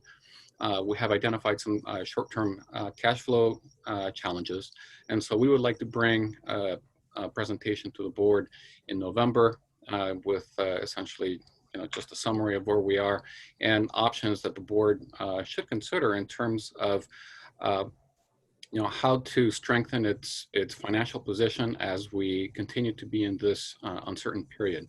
The uncertainty relates not just to TransNet sales tax collections, but there's also uncertainty at the state level on whether we can continue to get, the revenues that we think we're going to be getting from the state. And on the federal side, there's reauthorization discussion. So there's just a lot of things up in the air. So at this time, over the next 3 months, we're going to be focusing on the short-term challenges and potential options that the board should consider. So in mid-November, we will be bringing those financing options to the board for discussion. Assuming that the board approves moving forward with some of those financing options, we will be bringing draft documents in December and the final documents in late December, early January for approval. Once we have the updated revenue forecast that Ray talked about, we can then use that to focus now on the TransNet Plan of Finance long term. And so we would be working on that in early 2021 with the goal of bringing the Plan of Finance update to you in the spring. So this is on the Plan of Finance side. Obviously, all of this also impacts our agency budget. And so at this point, the schedule for the draft budget is to have that coming to the board for the review in March, and then having the board approve it at its May meeting. So those are sort of the schedule impacts that all of this uncertainty is having on our timeline. And with that, we conclude our presentation, and I turn it back to the chair. Thank you very much, Jose. That was a very thorough presentation, lots of information there. Before we take it back to committee, let's check and see if we have any comments from the general public. Francesca, are there any members of the general public who would like to speak? No, Chair, I don't see any. Oh, I see Mr. Schneider has his hand raised, but no one from the public. All right, so we will close public speaking and move on to questions from the committee. Mr. Schneider? Yeah, I know this must be the most difficult thing to do to budget with this uncertainty. What I'm curious about is this seemingly, I mean, it's big, but seemingly innocuous 6.6% assumption, if I understand correctly. We're assuming that for budgeting purposes and planning purposes, a 6.6% decline. But then in the materials, it shows estimated 30 to 50% reduction in sales activities. Shows, I think it was 8.6 or 8.3% estimated reduction in taxable sales. So I'm just trying to understand how those three different, largely, those three big gaps amongst those three relate to each other. So sometimes it's difficult to discern between calendar year and fiscal year also. So that's something that we need to probably clear up a little bit. But in my presentation, I'm talking about calendar year. And part of the problem that we're seeing is that, yes, the activity is down. So people are not going to these retail places. They're not going to the restaurants. They're not paying the sales tax. But what we also see, and this is where it gets really confusing, is that consumer purchasing patterns have changed significantly. So like when Andre mentioned that internet sales are up over 200%. And you also have a lot more food delivery services. And so what we have confusion there in the sense that it's very difficult for us to understand why retail sales continue to be that high. It could be potentially because of the federal tax, the stimulus dollars that have been put into play, which I believe does have a lot to do with it. But you also have anecdotal information showing that there are people who are deferring their mortgage payments and they're using that money for consumer purchases, for instance. You have student loans that have been deferred also. And you have some millennials who've decided to either purchase a home or to use that money to pay off other debts. So there's the whole consumer spending programs are completely different. So when I see traffic down 30 to 50%, that's telling me that we should be getting fewer tax dollars from those different areas that we used to collect sales tax from. But then there's this offset that we can't measure either. But overall, we should still be down because we have a tremendous number of people who are unemployed. So there's all of these conflicting things right now. And I think that's why you're seeing a lot of different numbers being presented that may not necessarily align. Andre, do you want to discuss the 6.6%? Yeah, sure. I think that's a great question. So, I think when Ray did his initial forecast, he said that we would be down 13% on our sales tax. Again, that was kind of a calendar year forecast looking into last year's numbers. So at the time that we were having to make our first adjustment down, it was on a higher base, right? But now we're looking at, since we've been reduced, that number is starting fresh from our fiscal year, which is in the middle of the year, as of July 1st, that's 6%. So almost half of it happened last year at 6%, and the other half, 6% this year. So combined, again, if we were looking at a calendar year basis, it's 13%. But since that already 6% has been adjusted in the number, we're looking forward to the next fiscal year. And so that's another 6%. So that's basically the difference. Like Ray mentioned, sometimes it's difficult because he has numbers on a calendar year basis, and we have to account for information on a fiscal year basis. The point there is that part of the COVID impact was in fiscal 2020, and then part of the COVID impact is in fiscal 2021, yet all of the impact happened in calendar year 2020 so far.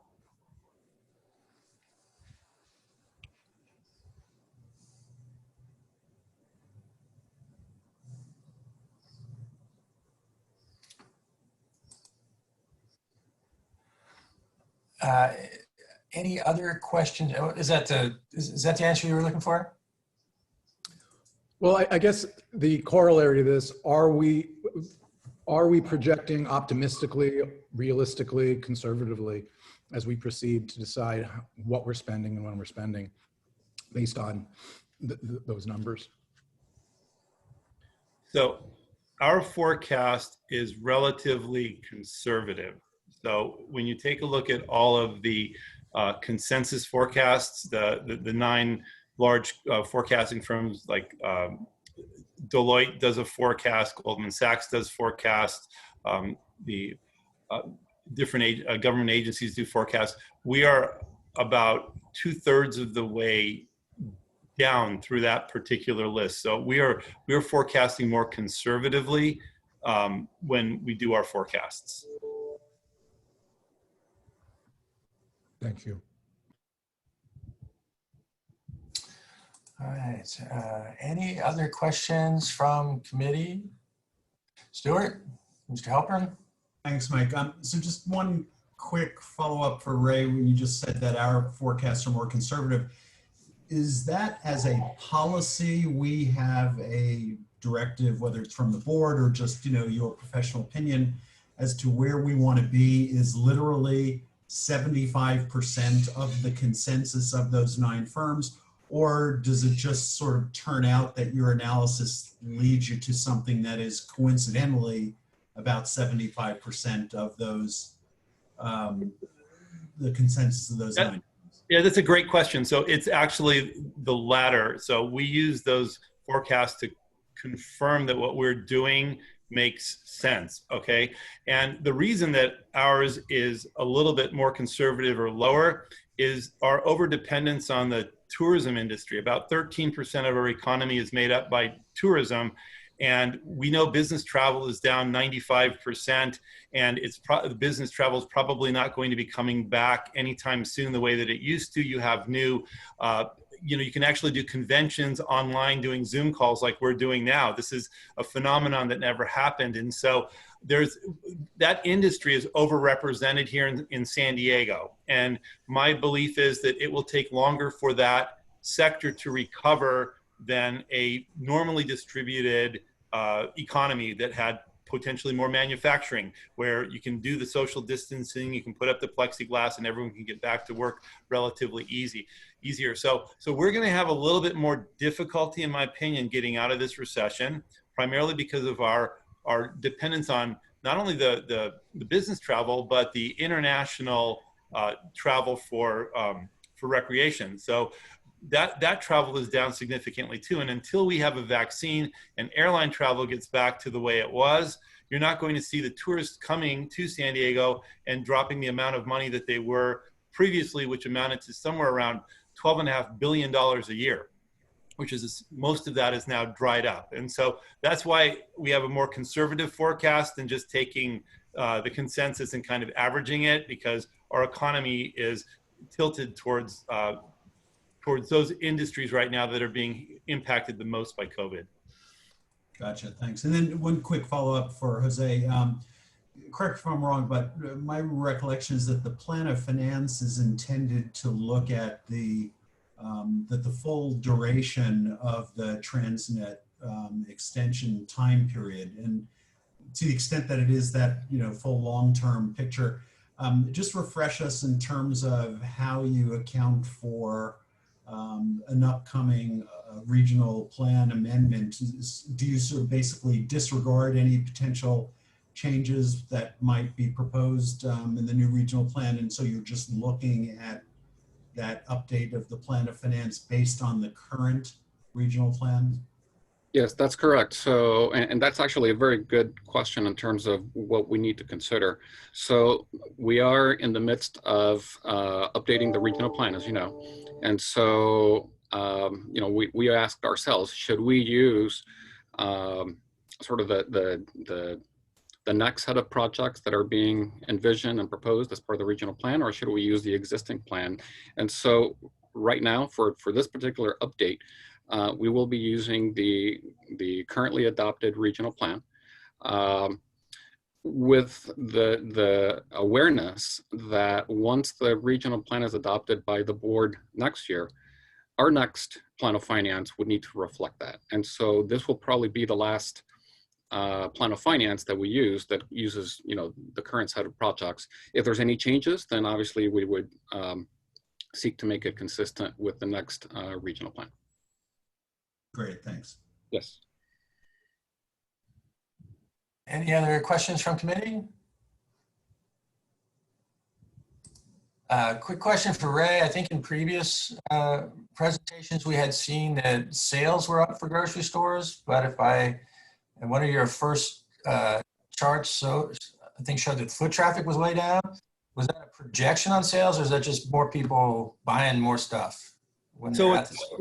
And this is why this is difficult to predict, but people's shopping habits have changed. It used to be that a person might go to work and then they would stop at the grocery store, pick up something for dinner, and then make a relatively small purchase in the dollar amount, go home, and they would do that several times a week.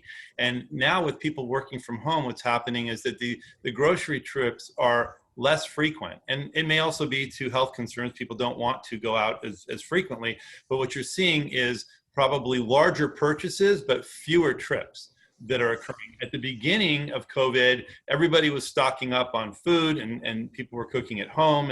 And so you had a shift towards grocery stores and away from things like restaurants. And now what we're seeing is less foot traffic there, but a lot of that just has to do with the fact that people aren't going as frequently as they used to. Gotcha. I think in your second slide, you showed the tracking of expected tax revenue and the actual tax revenue, and it tracked very well till recently. Right. And you pointed that out, but you didn't say why. Is this just people going under before they pay their tax, or what? How does that occur? This is, when the tracking started to fall apart is when the CDTFA implemented the new software system, and the data that started to come out wasn't correlated anymore with the underlying taxable sales. So when Andre was talking about the adjustments, that some had people weren't paying, or there's just a lot of things that were going on at the CDTFA that were causing us not to be able to track that as closely with taxable retail sales. So it may be a data analysis challenge, or at least part of it. It's difficult because it used to be that what they paid us was very correlated with what we saw taxable retail sales being. But now I see a certain number for taxable retail sales. And as you saw with the red lines, it's really volatile. So there could be 1 month where we get very low payments and then we don't know why. And the next month it may or may not make it up, but we don't have a good explanation for that yet. And that's why we're waiting until they kind of straighten out their data. And last question for Jose. So you're working on the short-term fix, I guess. Are we going to see a presentation of that, or is the schedule of that not Yes, so we will be coming back to the ITAC. I can't remember if it's at the November or December meetings, but definitely one of those 2 months. And then again, early next year. All right. Any other questions for the presenters from the committee? I don't see any. All right. Thank you very much. I believe this was an informational item, so we'll thank you for your presentation. We'll receive and file it, and we will go ahead and move on to item number 8, the TransNet Environmental Mitigation Program. And I believe this is a presentation from Ms. Smith. So, Ms. Smith. Yes, thank you. Thank you, Chair Kenny, and good morning, members of the committee. My name is Kim Smith, and I am the Program Manager for the Environmental Mitigation Program here at SANDAG. Item number 8 on your agenda today is related to actions necessary to implement the EMP program in fiscal years 21 and 22. Next slide, please. So I usually like to start out with this slide just as a reminder that the TransNet Environmental Mitigation Program provides funding to mitigate habitat impacts from regional and local transportation projects and funding for regional land management and biological monitoring. And it does this by acquiring and managing large tracts of lands with native habitats early in advance of those transportation projects that need mitigation. And it really has allowed us to reduce costs, to accelerate the delivery of those transportation projects, to implement our regional habitat conservation plans, and also to reduce the listing of species as endangered or threatened. Next slide, please. So today's discussion focuses on the Habitat Conservation Fund. This is the funding for the regional land management and biological monitoring provisions of the EMP. To implement the EMP, the SANDAG Board of Directors entered into an MOA with Caltrans, the United States Fish and Wildlife Service, and the California Department of Fish and Wildlife. That MOA, originally signed in 2008 and renewed in 2019, outlines the implementation strategy for the EMP. The MOA includes the allocation of $4 million per year for 20 years to assist in funding the gaps in regional land management and biological monitoring to maintain our regional preserve system. And it is really a safety net to protect our TransNet investments and help eliminate the need for future listing of endangered species. Staff, with the assistance from the EMP Working Group, developed the 2-year work plan that identifies those key tasks and milestones. Per the MOA, annual funding for each fiscal year, totaling $4 million, is then reviewed and approved by the SANDAG board. The work is then implemented through consultant contracts and land management grants. For example, the picture on the top depicts the golden eagle. SANDAG has been working with the United States Geological Survey to collect data on eagle movement, foraging, and nesting to better understand potential impacts to these species on our conserved lands. In addition, roughly half of the $4 million allocated annually has been used for our very successful land management grant program. To date, we have completed 9 cycles of this program. And then the bottom photo depicts 2 federally endangered least-tern chicks. The Port of San Diego and the U.S. Fish and Wildlife Service were able to use the grant funding to support site preparation, management and monitoring, and predator control at the D Street Fill site in Chula Vista for the 2019 and 2020 least-tern nesting seasons. Today's discussion and recommendation to the board includes funding to move forward with our 10th cycle in the spring of 2021. Next slide, please. So what is the 2-year work plan? The 2-year work plan implements the goals and objectives of the Management Strategic Plan, or MSP, which is shown in the slide above. In 2014, staff worked with its consultants to develop the Management Strategic Plan. It is a technical document that provides recommendations for species. Priorities are based on species endangerment, habitat types, threats, and opportunities, and it develops regional objectives for efficient and effective use of regional management and monitoring funding. Staff worked with the EMP Working Group to take these technical recommendations from the MSP and develop them into a work plan for fiscal year 21-22. The work plan, shown in attachment 1, pages 26 to 35 of your report, defines those goals and milestones proposed for completion in 21-22. The work plan also tracks and monitors those implementation actions in order to measure success. Next slide, please. Attachment 2 of your report, page 36, depicts specific recommendations for the allocation of fiscal year 2021 funding for regional management and monitoring, split between the 4 strategic goals described above: habitat restoration, wildlife movement, regional collaboration, and sensitive species.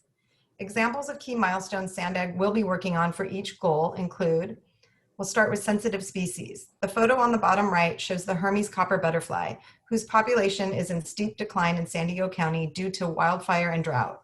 SANDAG has been working with partners, including the United States Forest Service, to develop and implement a monitoring plan that will track the long-term status, habitats, and threats to this species in order to avoid listing. For habitat restoration, the photo on the top left depicts the San Alejo Lagoon, which I'm sure many of you have driven by on the I-5 going north. The goal of this restoration project was to improve tidal circulation, water quality, and habitat for the endangered ridgeways rail. The lagoon restoration is also mitigation for the larger I-5 North Coast Corridor project, which includes both improvements to the rail and highway. Restoration of the lagoon was completed earlier this month, with long-term monitoring beginning in late October. Wildlife movement. So what would my presentation be without a picture of a mountain lion? Well, I don't know if anyone realizes that just this last spring, the Southern California population of the mountain lion was considered for listing as a threatened species. This next fiscal year, SANDAG will continue to work with its partners to monitor the status of movement of mountain lions within our region. Results of these studies will help inform the development of linkage improvement plans in prioritized locations like the I-15 to help improve connectivity for mountain lions within the region. And finally, regional collaboration. SANDAG has been working with the EMP Working Group and its regional partners to take all of this data that we've been collecting since the inception of the program and develop metrics to measure the overall health of our preserve system. The results will be provided in a report and communicated to the board, committees, stakeholders, and the public in 2021. Pending the Board of Directors approval, the proposed management and monitoring fiscal year 21-22 work plan would be implemented through fiscal year 21. Implementation would help eliminate future listing and promote recovery of endangered species by providing biological monitoring and land management to proactively address the decline of endangered species and their habitats. Next slide, please. Therefore, the ITAC is asked to discuss the proposed fiscal year 21-22 EMP work plan for regional management and monitoring and allocate $4 million in funding for fiscal year 21. Thank you. That concludes my presentation, and I'm available for any questions anyone may have. All right, well, thank you very much. Before we take it back to committee, let's have public speaking. Are there any members of the public who would like to speak on this issue? Francesca? No, Chair, I don't see any hands raised from the public. All right, thank you very much. Now, back to committee then. Do we have any members of the committee who have questions for our speaker? Let me scroll. Oh, Vice Chair House? I have a question about the partners that engage in the program. For example, the least term population in San Diego at the San Diego airport. You know, the disruption that's coming and, you know, the fact that they probably have to be relocated. Does SANDAG at all get engaged with those types of opportunities to help basically with relocation or creating new habitat? Yes, we've actually been already speaking with the airport about their lease term population and trying to anticipate potentially what those impacts would be down at the airport and look to see what our funding in the future can help them with. I mean, a lot of the lease term populations, and Dustin, you're familiar with this, you know, we're really looking into, you know, their populations have been fluctuating. They've recently been down. Efforts on predator control is really, really expensive. So part of this funding that we're going to we're allocating this year is going to go towards working with our federal, state, the airport, and looking at just, you know, those new efforts and how we can kind of recoup those costs or help with those costs in the future. So yes, yes we have. Thanks for the clarification. Thank you, Sunny. Let me check and see if we have any other raised hands out there. I don't see any. Dustin Fuller does have his hand raised, Chair. Darn it. All right. Sorry for that, Dustin. No problem. Oh, there you are. All right, Dustin. Kim, thank you for the presentation. This is more of a what's your opinion type of question. Speaking as one of the land managers within the San Diego County area, we've been severely impacted by COVID-19 and availability of funds to implement mitigation measures, stormwater management plans, lease turn nesting sites, wetland restorations. Are you feeling or hearing from any of our partners in the land management group similar cases where funds are not available? And do you anticipate, if they are, do you anticipate any increases in availability from SANDAG funding? Well, to answer that question, I think that COVID did affect a lot of our partners, as far as a lot of them, they match some of the, like the grant funding, they match that with volunteer work, and they couldn't get volunteers out there on timely. So a lot of our grants, we had to move forward with, allowing extensions. I think some of that efforts may have also affected their monitoring. Just when they could get out there was in the middle of some of these seasons for some of these plants, animals. So that was delayed. As far as future funding, I mean, we can really look to that. I know there's some offline discussions about the lease turn, Dustin, with some of your sites, but I think in the future, as far as land managers' requests and help with species, I mean, I think that's something that we need to look into more. Great. One addition to that, since you mentioned lease turn, our sites were very successful this year. We had, I want to say 12 fledglings, which is, we've never had fledglings before. Mm-hmm. But we'd be very interested if there's any way we could collaborate with you or the airport authority to move, relocate, assist in any way. We're open to those discussions. Okay, yes, we can reach out. It was interesting to note that a lot of these areas where lease turns weren't seen before in some of these areas, now with just the red tides this year, they moved into areas that they weren't. So yes. Interesting. Thank you. Thank you. That's all I have. Stuart, Jeff. Okay, thank you very much. This is a discussion item, but I noted that it was there. The discussion was for an allocation of funds. So is there significance to that dollar amount? Is it up or down, or is the expected allocation for your next year's budget?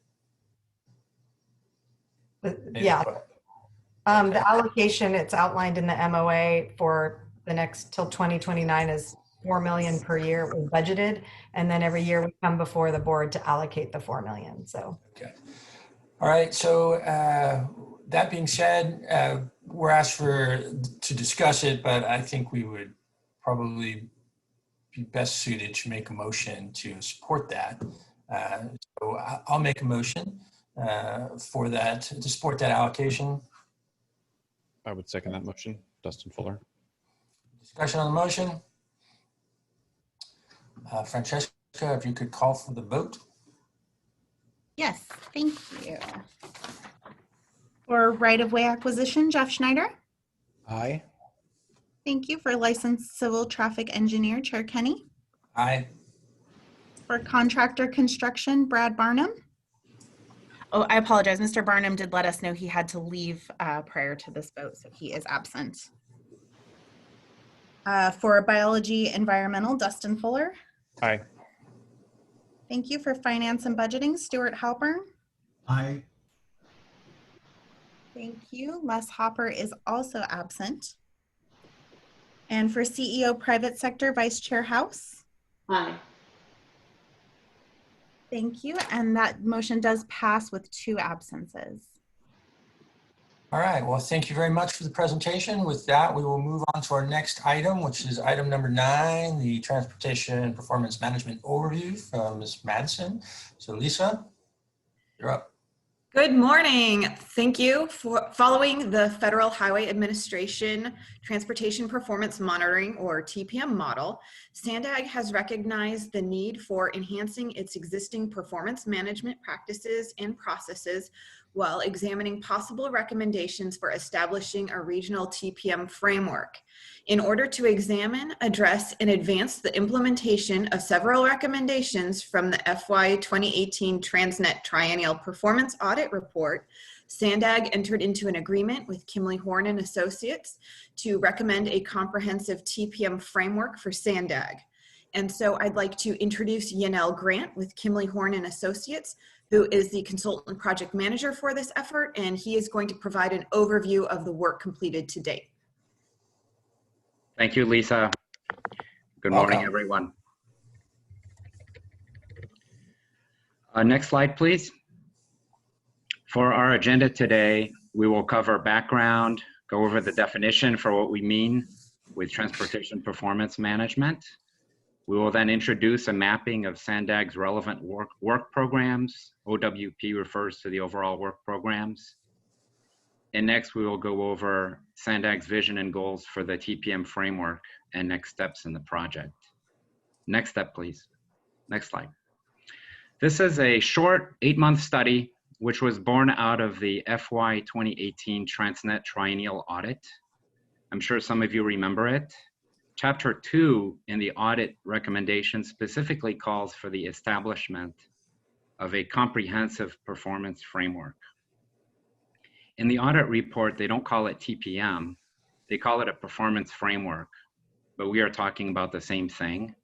And there are about a half dozen recommendations that relate specifically to this topic. Next slide, please. We look to Washington, DC for one of the guiding documents for TPM, which is the guidebook from Federal Highway Administration. In the guidebook, the feds advocate for a vertically logical progression to manage transportation performance. The boxes in green in the chart start with a strategic direction, and then they get into target setting, performance-based planning and programming. The boxes in orange to the left and to the right are data management and analysis, basically analytics. And then finally, the last 2 green boxes are about reporting, communication, monitoring, and adjustment. Next slide, please. So the project team, working with a cadre of project managers at SANDAG, we built off this FHWA guidebook to create a definition for TPM, Transportation Performance Management for SANDAG. You can see here on the left the TPM activities that we settled on, and these are goal setting and performance measures, target setting, data collection, analytics and data management, and performance monitoring and reporting. This is the definition of what we mean by TPM, is the sum of all of these activities. Now, all these activities apply to the modes you see to the right. So it applies to street, they apply to streets and roads, bridges, transit, the environment. But there are different performance measurement requirements. And what do we mean by that? So quality assurance is an example of an internal requirement. The reporting that goes into TransNet is a great example of a programmatic level performance requirement. In the state of California, we have the Transportation Development Act, or TDA, which every 3 years we have some TDA audit. And that's one of the reasons why I've been called upon to report to this body last year. And that's a good example of a state level requirement. And finally, we have MEP 21 and FAST. These are federal additional requirements at the federal level. Next slide, please. In our study so far, we have inventoried the existing work program performance activities using the latest FY 2021 budget numbers. In the next task after that, we assessed existing performance monitoring and reporting activities by conducting 18 SANDAG interviews of the applicable OWP managers. We also selected 4 peers. And the peers were selected either because they were a similar MPO, a regulating agency like the California Air Resources Board. We also interviewed a performance measure receiving agency, FHWA. So they receive information from SANDAG and Caltrans, and also Caltrans, with whom SANDAG does a lot of data sharing. In addition, we did a survey of 12 local stakeholders, basically local jurisdictions in the county. So where we are now is in this last phase, which is the TPM development phase itself, as well as developing the associated implementation plan. Next slide. So OWP mapping by TPM category, at the bottom of the chart, you can see the 5 buckets that I identified earlier. And so in interviewing all the OWPs, we found that the total level of effort that SANDAG expends towards TPM is roughly $9 million per year. We looked at FY 2020 as well, and that was in the same order of magnitude. So it's a significant effort. You can see from this chart that 20 or so of the 20 or so OWPs we interviewed, that a vast level of effort goes towards analytics and data collection. About a quarter of the effort goes towards performance monitoring and reporting. And a very small percentage goes towards goal setting and target setting, which after all is not that surprising. Next slide, please. So this slide has a lot going on, and we certainly didn't mean it as an eye test. But to the left, we show the 5 elements that are part of TPM, which we just referenced. And along the bottom, you can see the relative value of the OWP, the work program, this individual work program, which is dedicated to transportation performance management. So to the left, we've got over 1 million. Then in the middle, between 100,000 and 1 million, and to the right are the smaller OWPs that have less than $100,000 aligned towards TPM activities. The alignment of these OWPs to the 5 buckets is not always 100% clean. And that's because many times an OWP actually supports 2 or even more than 2 of the elements on the left. But we found that this type of spatial representation was helpful for the team and SANDAG for us to have meaningful conversations about potential areas of synergy, and equally important, where to recommend assigning new activities that meet the intent of the triennial audit recommendations. Next slide, please.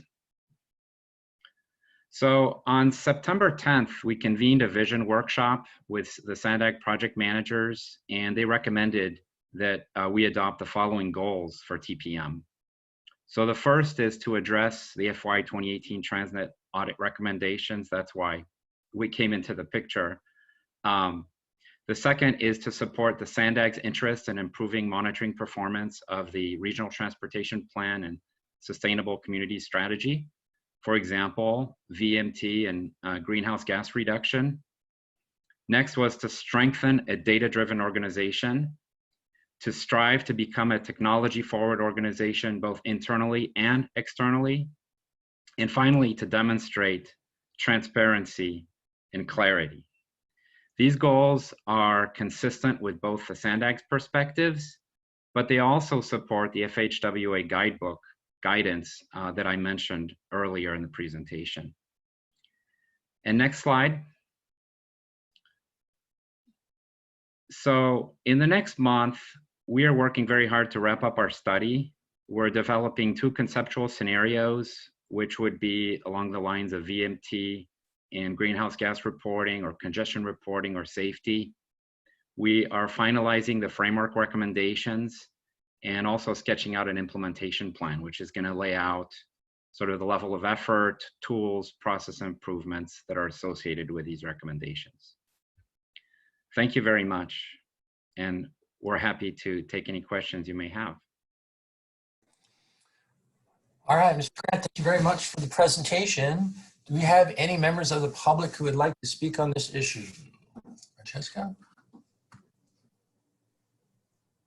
I don't see any hands raised from the public. All right. Do we have, and now back to committee, do we have any discussion or questions for the presenter? Any members of the committee? Where are my gallery? I don't see any hands up. I do have a question, just a little bit more. Vice Chair House, Clarification. you have the floor. I have a hard time understanding that eye chart.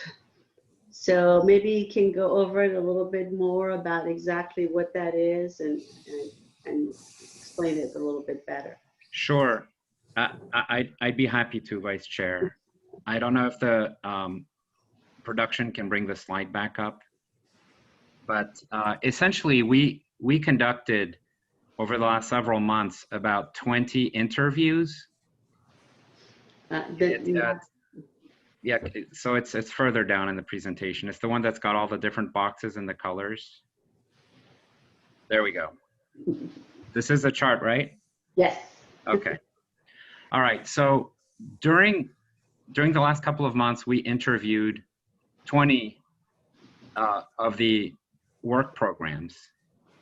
And when we did the interviews, we asked the managers that we spoke to tell us about their work program. Obviously, we had the budget document as a reference. And typically, the budget document would identify the 3 or 4 or 5 or 6 subtasks in their budget. And so we had a good idea about what their scope was and what their intent was during that fiscal year. And we attempted to align each one of these activities towards one of the TPM elements. So for example, if you look at the San Diego Forward, on the left, the 2021 regional plan, this is an OWP. It's highly aligned towards goal setting and performance measures. And we identified how much of that OWP budget is aligned towards this activity. If I direct your attention to this item here, 2301-100, this is transportation surveys and other primary data collection. So this is an OWP, which is quite large. It's 1.6 million. And this is entirely aligned towards data collection.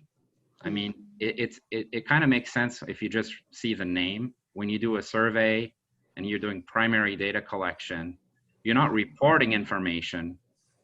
You are doing surveys and you're collecting information. You follow me? And so, and so on, so on, and so on. So we identified all of these 20 OWPs as being part of the TPM framework, meaning they have something to do with transportation performance management. Mm-hmm. It was not in all of the cases that all of the OWP was TPM related. Sometimes it was a proportion of it. It could have been half. In the case of this one, it's 100% TPM related. Okay. Does that answer your question? Yes, I understand it better now. So how are you using the information then now? You did your interviews. So yes, so that's a great question. So we are, when we did our interviews, we asked a lot of sort of more detailed questions about process, about how they did their work, about where they got their information from, who their customers were, what kind of tools they were using. And we also asked a lot of questions about technology. Are there some other tools out there that could help you do your work, your job, more efficiently in the future? And all of this goes into sort of the formulation of our sort of outside objective opinion about how things could be improved. Mm-hmm. There are a number of technology advances out there. There's a lot of sort of new uses of private data, for example, to inform decisions on vehicle miles traveled. And also through the interviews that we had with some of your peers, we identified other ideas that could factor into the recommendations as well. Mm-hmm. And if you could go over the timeline again, when you're expecting, you said November you'll have Sure. So we're expected to wrap up over the next month and a half or so. So we are hoping to come back in front of this body at the November meeting with kind of our recommendations for the report. Okay. Okay. And that report then will address the audit information, or because there are several items that are just hanging on this particular exercise. So Absolutely. okay. All right. Thank you. Any other questions from the committee members? Stuart. Thanks, Tom. So I just want to clarify, a lot of what you've gone through today here relates to activities which I would characterize as descriptive. You're describing kind of, current processes, et cetera. I'm wondering to what extent you get into the prescriptive or proscriptive in terms of what SANDAG needs to be doing beyond current activities in order for us to see, I think the end goal of the recommendation from the last triennial performance audit was to see the implementation of greater use of clear goals with measurable targets and monitoring, et cetera, et cetera. So if you could just maybe elaborate a little bit on the extent to which the end goal of your assignment is to be prescriptive in terms of making sure that SANDAG has a regime in place for doing this kind of goal setting and measurement. Mm-hmm. Absolutely.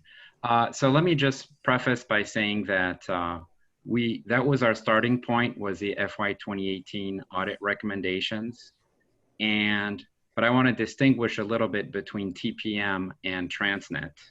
The way our project was scoped is that TPM is broader than TransNet because it covers all of the modes and it's really all of SANDAG. Within that, the recommendations that we are in the process of developing are falling into 3 general categories, and I would say all of those are prescriptive. To answer your question, the first one falls in the category of process improvements.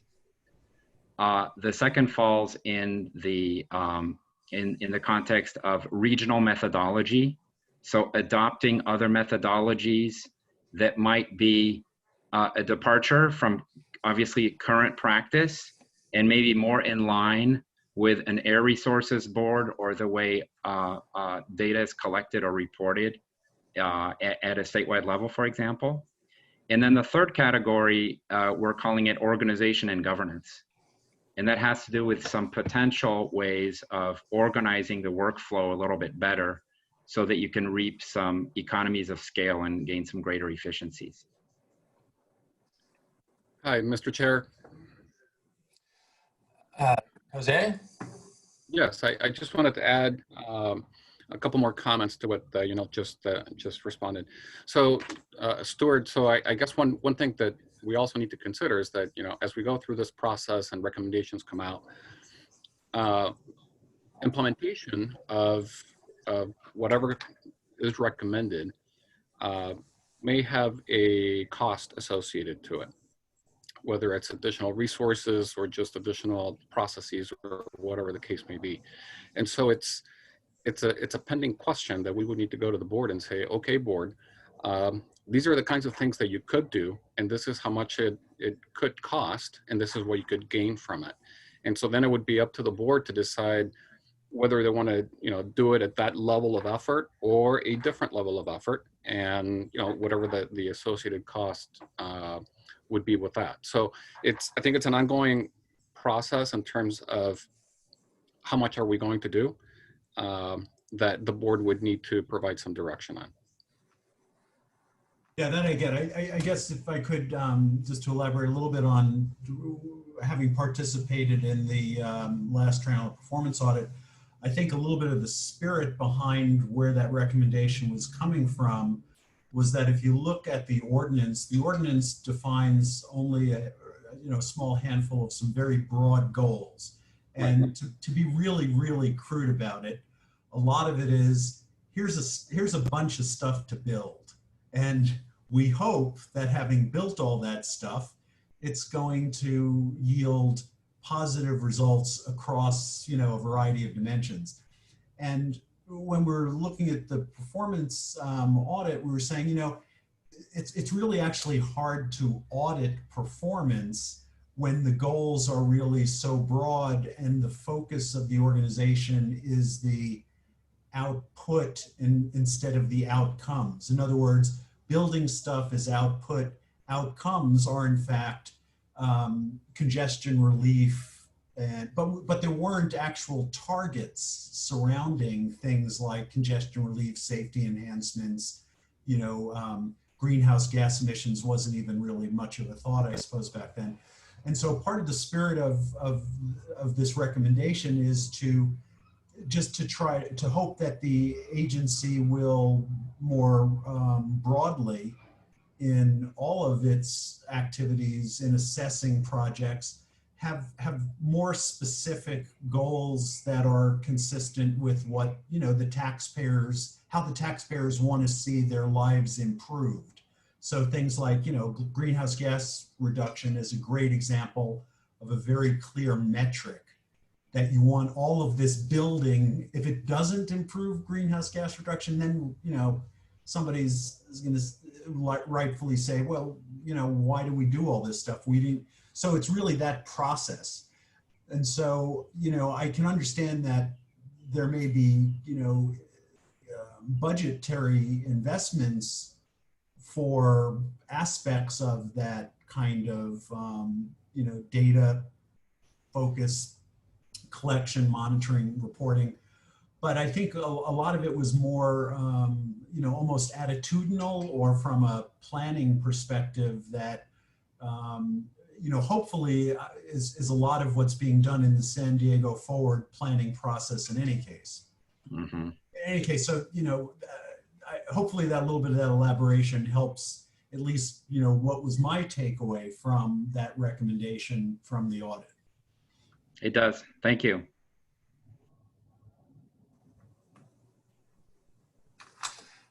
Any other questions from the committee members? So, Mr. Grant, when would we expect you back? So I need to check with my bosses, Lisa and others, but presumably during the November meeting. All right, well, sometime around November, maybe later. Thank you very much for your presentation.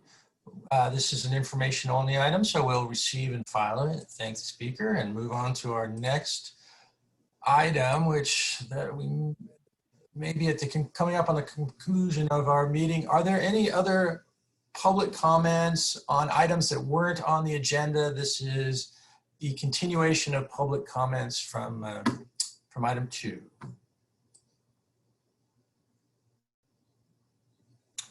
All right. I don't see any hands raised, Chair. Sorry, I just wanted to give folks a minute to raise their hand if they needed it. Fair enough. Thank you very much. All right, so we will move on from item 11 and talk about our upcoming meetings. Item number 12, Ariana. Yes, just another friendly reminder that next month's meeting will not be on the second Wednesday. It will be on Wednesday, November 4th. So a week earlier than usual. And we look forward to seeing you then. Thank you very much. And before we adjourn the meeting, are there any comments from the committee members for the greater good? Any final comments? Nope. All right. Well, hearing none, I'd like to thank everybody who participated today, and we will go ahead and adjourn the meeting. Thank you. Bye-bye. Bye, everyone. Thank you. Bye.